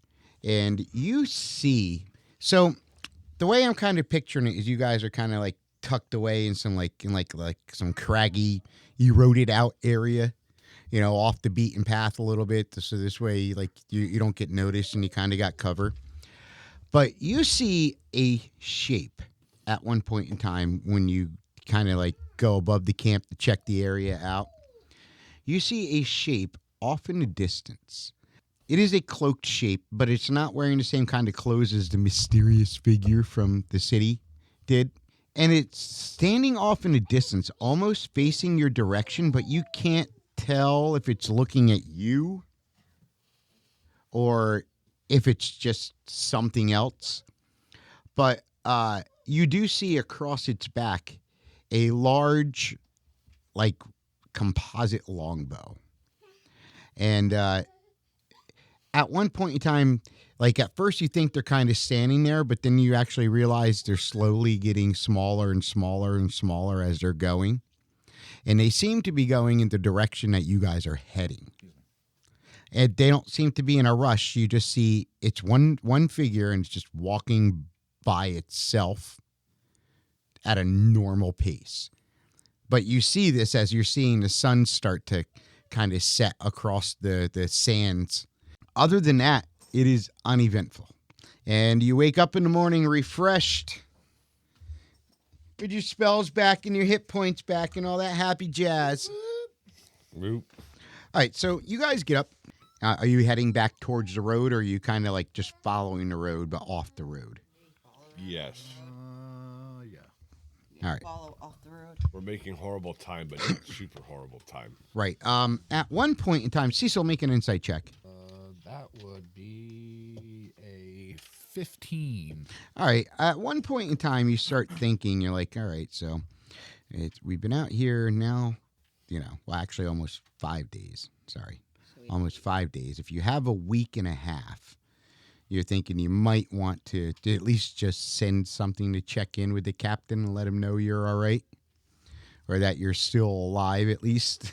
I feel the vibration of my staff talking to me through the DM's voice in the back of your mind. DM's voice in the back of my mind.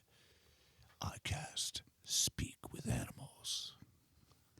Right, and you see The there's dopiest looking, fucking shittiest looking albatross there is. He's just kind of like sitting on the. He kind of lands on a rock and looks at you. He's got one eye that's kind of wonky and bigger than the other, and you see there's like a chip in his beak, and he's kind of sitting there and like his tongue's hanging out of the side a little bit, like.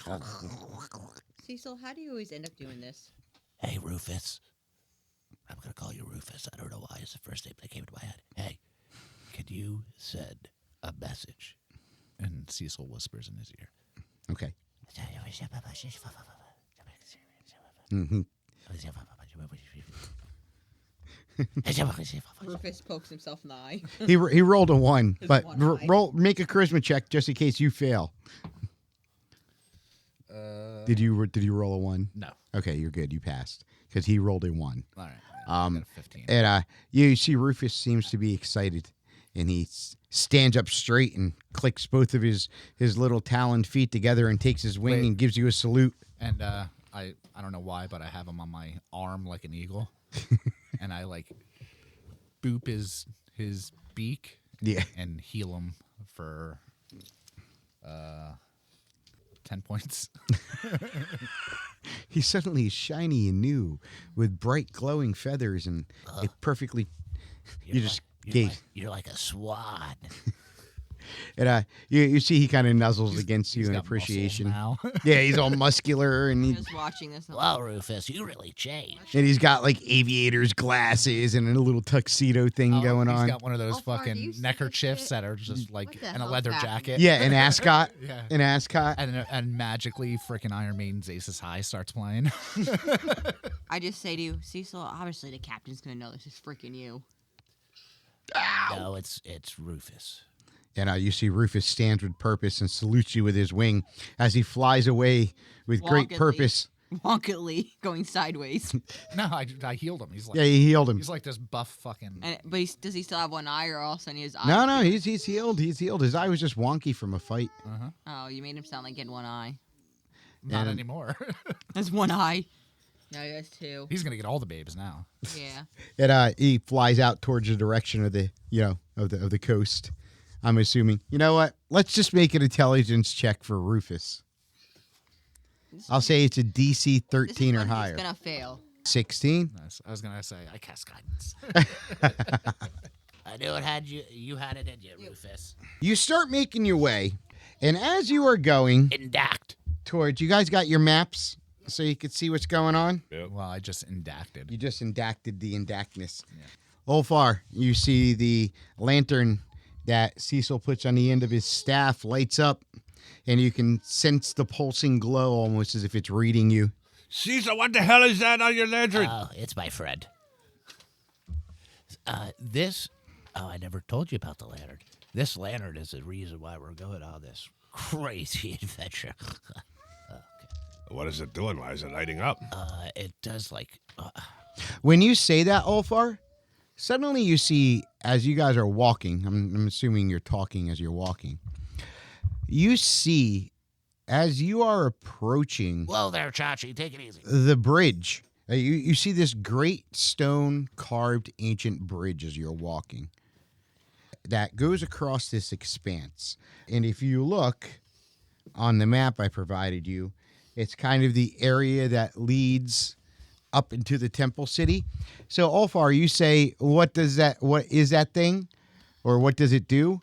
When that happens, you see, as you say that, as you guys are moving, about 10 feet away from you, as the lantern light kind of goes across the ground, you see there is a pulsating large glyph right on the pathway in front of you.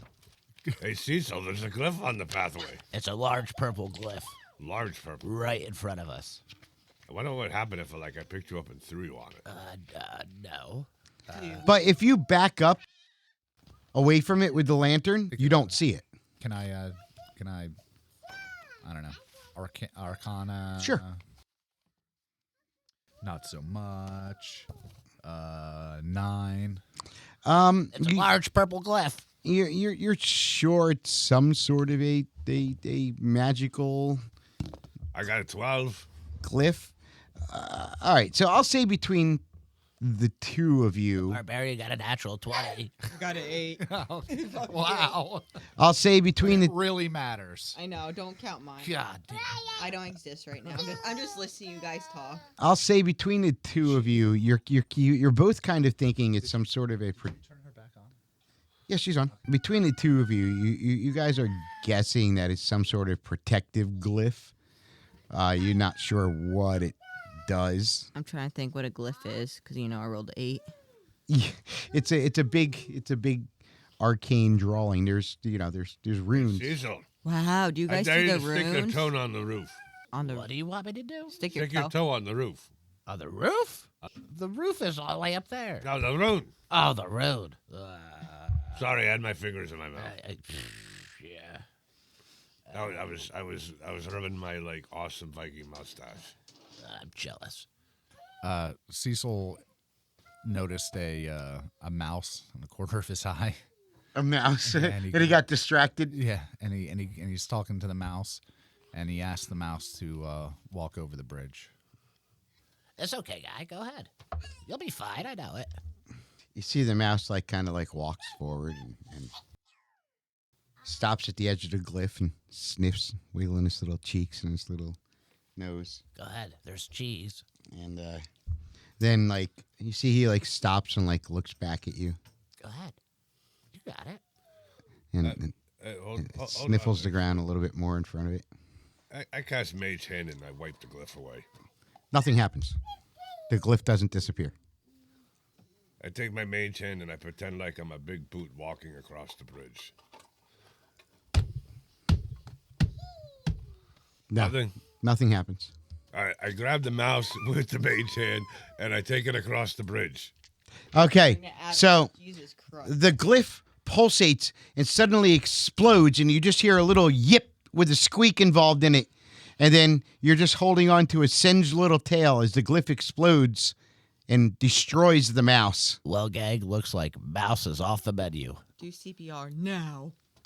on the tail. We would give it Yeah. a Viking funeral. That was the most brave mouse I have ever met. Really? So Cecil, make sure that you have this lantern up as we're walking across the bridge, just in case there's any more of these glyphs. And maybe you should call some more mices over Did the here. with us. glyph go away, or is this? Yeah, the glyph went away as soon as it was. Okay, so this is what we're going to do, guys. We're going to get rocks. And as we're walking, another one of the couple of we're going to throw a rock in it. And we're just going to keep throwing I rocks. think it has to be alive. No, because we're my- just, no. No. We're going to throw rocks.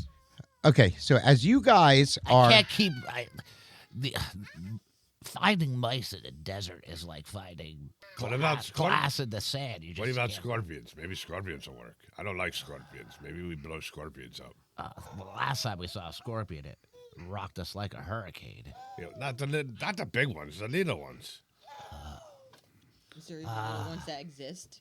You know, the little ones that are like even like- more deadly than the big ones like because my they old like crawl pet into your. Cool. Cecil's gonna grab a couple the roundest rocks he can find.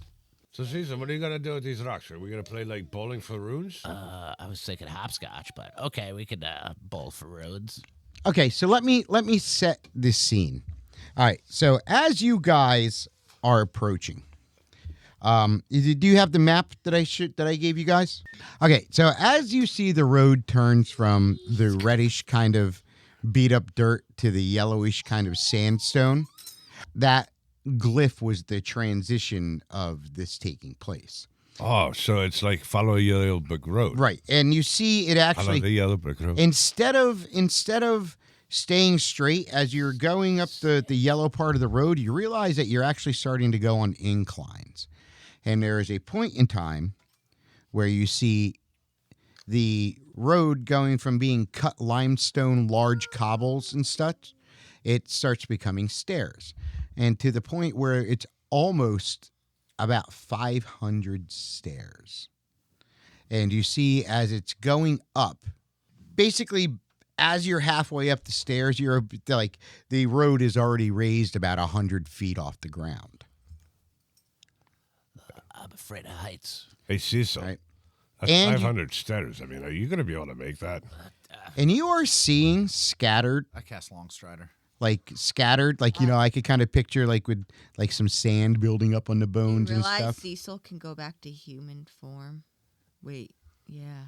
But you see scattered around the area, you see are long, ancient bleached bones, you know, as if some sort of battle took place here at some point in time.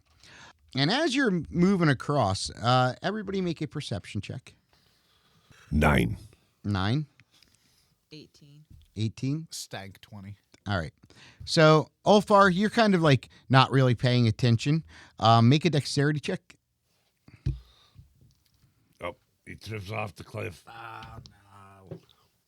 14. Okay.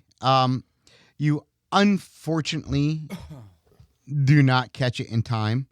But you are going to take some damage.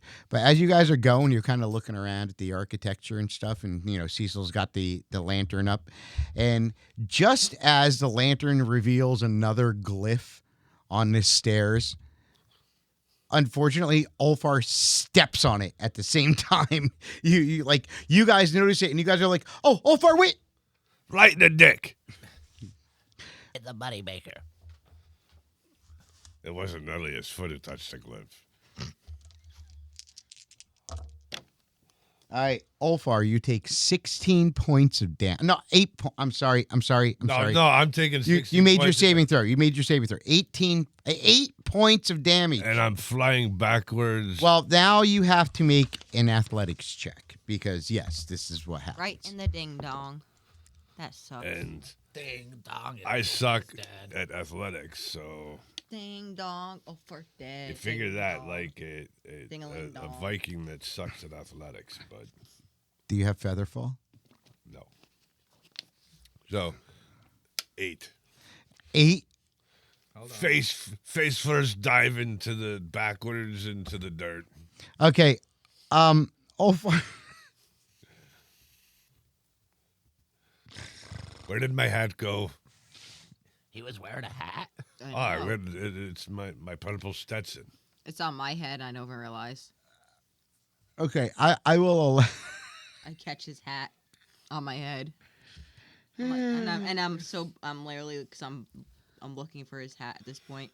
I will allow you guys each to make one action as you see Ulfar steps on his glyph and there's like this sonic boom that goes off and that's where you take the damage from Ulfar as you jump back. But unfortunately, as you jump back, you get pulsed and thrown up in the air towards the edge of the stairs.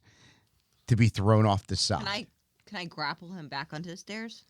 So not only are you knocking me off the stairs, you're knocking me off the bridge?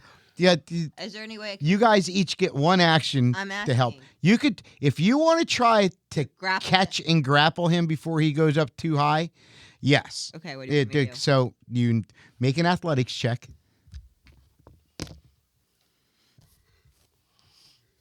You should have proficiency in it, I think. Western Viking thing going on. It's under strength. Yeah, so 17. All right. And then I need you to make a strength check. 21. All right. You need to make a strength check. Do not fail. Go with advantage since she's trying to grab you. I'm trying to grapple you back. 13. Plus what though? That's Strength. it. You don't have a strength bonus? No, I don't. I've got 11 strength. I'm a big burly Viking that's like A Gertie man. Okay, well, What's he need to pass? All right. So it was basically an opposing grapple. So your grapple was stronger than his. So you were able to grab him. Right? So Ulfar launches and he shoots up in the air. And you jump up and grab him and are able to grapple him and pull him down. But you're each going to take D6 damage from. That's fine, as long as he doesn't fall off. Right. Sorry, Ulfar, I had to. So Naya, you take 3. Ulfar, you take 1. So for a total of I'm at 40. 9 points of damage on your end, Ulfar, from I'm at the glyph and everything. 43, right? Or 44. Hey, gang, can we stop fucking around and keep moving? I don't even know what you're doing back there. Sorry, Ulfar, is... Let me lead. 'Cause I got the lantern. the glowy thing. The glowy thing. Just let me lead. Okay. Golly. All right. All 3 of you need to make a perception check. See what you did.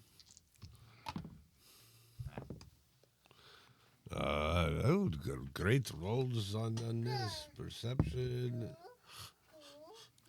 I rolled a 4. Jesus Christ. And I rolled a 2, and I have 2, 9. points in perception. go. I'm leading. Fucking 18. Jesus All right. Christ. Well, it kind of makes sense. Ulfar's now staring at every step that he steps on as he's going because he just got almost thrown off a 100-foot Just fucking hold drop. my hand. Just hold And- my hand. I feel like I'm just drained from basically grappling somebody that was so much bigger than me. Right, and Naya's trying to make sure this Catch doesn't my happen breath. again, and she's trying to catch her breath. You see at the top of this now, mind you, you guys are only about halfway up. We're almost At the there. top tier of the stairs at the landing, which is about another 50 feet up, you see standing a figure. Ulfar, make an insight check with advantage. Nice. 23. You recognize the shape as the same figure you saw this morning walking off in the distance. Hey, boy, what's up? I saw you this morning. Smell What are you doing? lilac and gooseberries. And no, it's not. It's not. No. And you see this. Frankenstein. You see this individual now with a bit of a closer look. Oh, and hold on a second, because I'm saying this in a very nice way. Oh, never mind. That's Natural the one. fucking one. I like. Can you please say it? You have to say it now. Please say it. You have to say You have to say it. You Very rolled a nice fucking person. one. Hey, fuck, boy, what you doing up there on top of the stupid sticky ass pyramid that blows me up? You see, so you now having a closer look at this individual, you see they are wearing a long, like leathery type cloak. Oh, is it archer style hood on it? The long point hangs deep over their face. And the longbow that you had seen across the back, you see now apparently is in their hand because you can kind of see it, but they're facing away from you. You hear, "Your charms may have worked with those weaklings, but do not attempt to make them work with one of its founders." This guy reminds me. Sorry to interrupt. This guy reminds me of one of those characters from my favorite fantasy book. Was it the one that you wrote with? Master of the Bracelets. Yeah, there was like this elf dude with a bow. His name was Gary. And did he always have his back And facing you? he was telling everybody, "You have my bow. I'm your friend." And he always has back facing us, right? Because he 'Cause thought he was a hot shot. He was the mysterious type. Yeah. Did you ever read that book? Oh, you don't read. Well, I read a lot, but I've never You heard never of it. saw. He You was never in saw a- King he of was- the Bracelets. He was No. in our library. Naya, Cecil, both of you make Now Make- we're fucked. make insight checks. Disadvantage. Oh. Please say you got better. Good luck. 14. 8. But I'm telling you guys, it's a really good book. Cecil, you're I did read it. It was you're not good. paying very much attention to it. Naya, something just seems off, like in a way of like something is familiar about this voice. Sir, do I know you? Your voice sounds very, very familiar. I feel like I've heard it before. I'm Naya. Pleasure to meet you. Northman, I will give you the chance to save your life. You have the choice to leave now. Or what? Or And you see the cloak drops. And the individual Oh, listen, I was trying to be nice. The dude. individual grabs the bow and turns and faces the group of you. Look on your phones. I have my phone. I need to see Ulfar. Oh, you son of a bitch. I see a dirty dude. It's kind of like green and scary. Yeah. You son of a fuck. I don't know who that is. This is as far as this road goes. Who are you to tell us that? And you see as he steps closer into the light, you see Lord Seston Anguis. I knew I'd smell lotion. I could smell lotion from a mile away. I toss God. lotion at him. And Cecil, you remember your father saying that Lord Anguis left to check the wild men.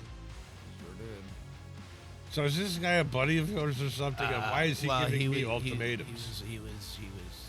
It was our buddy's dad who, the guy that died, that we told you that. That's right. Yeah. So I- why are you so mad with us? Well, let me. This can't happen. It has to happen. Do you want our people to die? My son died for no reason. You No. could have been happy. Your son died because he wouldn't listen. We warned him. He decided to go and battle without us. Why, you hid don't- in no, rooms. No, we did not. We fought too. My son went I got to stuck in attempt the- to achieve something that Sir. you took your time at. Sir, I hate to break your heart, but you're wrong. Cecil will tell you he would not listen. We were there. We had a battle too and risk our life. I hand him Cecil's diary of the whole everything that we've been through. Literally. He doesn't even take it. He says, "Do you understand?" I understand you lost your son, but your son put our life at risk too. And it's not our fault the queen is making us fight for the fucking kingdom. The queen. Yeah. See, You can laugh. You can laugh. You think we like he her gets too? it. The queen. We don't like her. She's not our fucking queen anymore. The queen hasn't been there for a very long time, you ignorant, stupid children. That's what we are. We're children. And you're talking like that to us. We tried to save your son. Oh, I tried. Your son was too And bullheaded. I realized the Your mistake son was my too- father made by coming here. I'm about to rage. I'm getting mad. I realized the mistake my father made by following that ignorant bitch. We fucking hate her too. Look what she put your son through and us. Do you think I am talking about the elf, little girl? If you think that queen is the woman who brought the veil to life, she's been dead for years. No shit. We don't like the queen for a reason. She died during childbirth. We know she's not freaking any good. Cecil will tell you. I don't think Naya's understanding this. If you're saying that the queen is not really the queen, who the hell is the queen? I don't know. She is the architect of this whole thing. She planned this, didn't So she? is she in league with this Sorrow guy that we're going after, or is this a whole new... She created the sorrow. She created Iliark. She created the whole thing. And now that I am here, And our parents know about this, or no? They're still- Sorry about the background noise. We have a bard in the bag. Yeah. now that I am here, she created the sorrow. Okay, I guess she created. I obviously don't like her for a reason, and she's not the queen. And like I said, she's not our queen. She's nobody's queen. No shit. You just said that. So why don't you explain what is going on? So Why, I don't need to. Why are you so mad with us? though? Before you know anything about it, everybody in the Vale will be dead. Until Gratis completes his task and Iliark does what he needs to do. The crone will reveal herself. She will drink the king's blood. And your whole family, the entire Vale, will be sacrificed to the dark god Vladimir. And their strength will feed the crone, and she will rise to ascension. And she will take her loyal servants with her. So, So you're working with her, aren't you? That's cute. And he looks at you and he smiles. And he motions off in the distance behind you. And you can see quite some distance off away from you Fucking army. a whole trop of Yuan Ti. man, they must be thirsty because they want tea. If you hand me the lantern now, No, you're gonna. I will kill take me. the breath of Miza, and I will give you a chance to get ahead. I'm raging. He's gotta die. I'm sorry. Are you guys with this or no? Alicus! Ulfar, you see another one of the runes light up on the lantern. And you see an obscurement spell goes off. Well, an unobscurement spell goes off. And you realize there are glyphs all along the sides of the stairs and going up the stairs. And when you look up at Lord Anguis, you suddenly see, for a moment, he fades. And you see on the stairs ghostly images. And you see figures of Yuan Ti, all standing before a man who looks very similar to Lord Anguis, but he is not. His father. He's a little bit older. And you see there is a single black-robed figure standing in front of him at the top of the stairs. It's the All-Mother.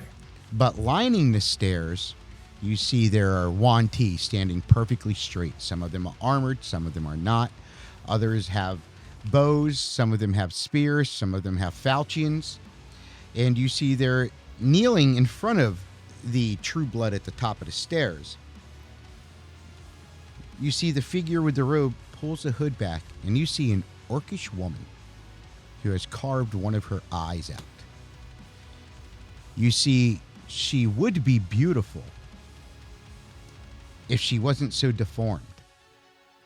Her skin is dark and gray with dark black hair. Why is she doing this to herself? And you can't hear what's being said because there is talking going on, but there's nothing that's being said. But basically, I would like you guys to make insight checks and investigation checks. 17. 20 insight and a 20 insight and an 8 investigation. All right. I have a 3 insight and 10. And you got a what? A 19 investigation, and I've got the same thing he did for what was it, insight? All right. 13. So I'm going to say Oh, this. I got a 14. I'm going to say this. For the three of you together, I'm going to say this is what you kind of get out of the reading of the picture. You believe what is actually taking place, that you witness taking place, is... Now, the words of the captain ring back in your heads on the boat when he says, Yuan Ti. The Yuan Ti friend no one. And then the other words is him saying, I promise you. You may not have known it, but your friend was probably betraying you against your knowledge. The other words of the Yuan Ti are purely and solely evil. And as you're watching this scene unfold before you, even though you can't hear what's being said, just from the actions and studying it and realizing who's standing before you now, outside of the lantern, the Yuan Ti were brought in as a brokerage of the deal, not because they actually wanted to be part of the kingdom. They were brought in as servants and lackeys for the crown to eventually overthrow the queen.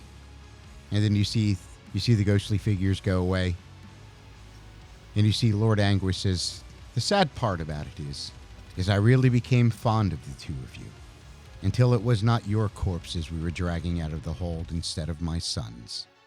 Last chance, Northman. You can grab the lantern and bring it to me, and we can let these two die, and I will allow you to go on your way with honor. Not a chance in hell. My fate is drawn to these two. We will live or we will die together. Our fates. I start laughing. I just start laughing. I'm like, you're a joke. Very well. And he looks at Cecil and Naya. I have a question. Can I call up the Raven Mother for help? You can try. Can I do it in my head, or do I have to do it out loud? You'd have to do it out loud. I say, Raven Mother, I could really use you right now. I need your help. Cecil and Naya, you see he looks at the two of you and he says, just make sure, in the other world, you have fresh beds made for your parents and your siblings. It will be not long. I say, shh, Raven Mother, please. Your mother can't help you now, girl. And you see he draws his bow.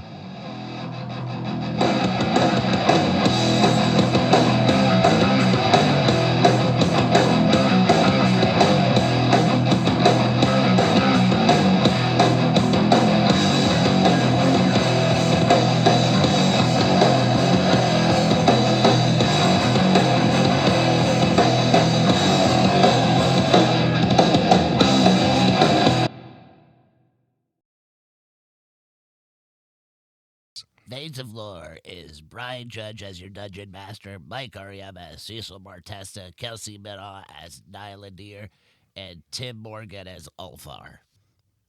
Veins of Lore can be found on Podbean, Podchaser, Amazon Music, Spotify, YouTube, iHeartRadio, and Listen Notes. And if you would like to help support us so we can bring up unique content like after shows and side arcs, please look for us on Facebook, TikTok, or Patreon. Like, follow, and subscribe. Leave some comments, feedback, and share us with your friends. Thank you. Hey, guys. We would just like to say thank you so much for listening, and we absolutely hope you're enjoying everything and taking this step through the evolution with us, as none of us have ever really done this podcasting thing before. And we know others are doing the same thing that we are, but we tried to bring a different story to the table, is what we're trying to do.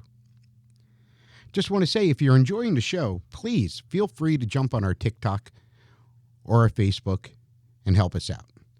As you know, they all like to see interaction with people, and for you to get anywhere on those platforms, you need to have some sort of interaction. We're doing our best. We all have families, and we all work full-time jobs.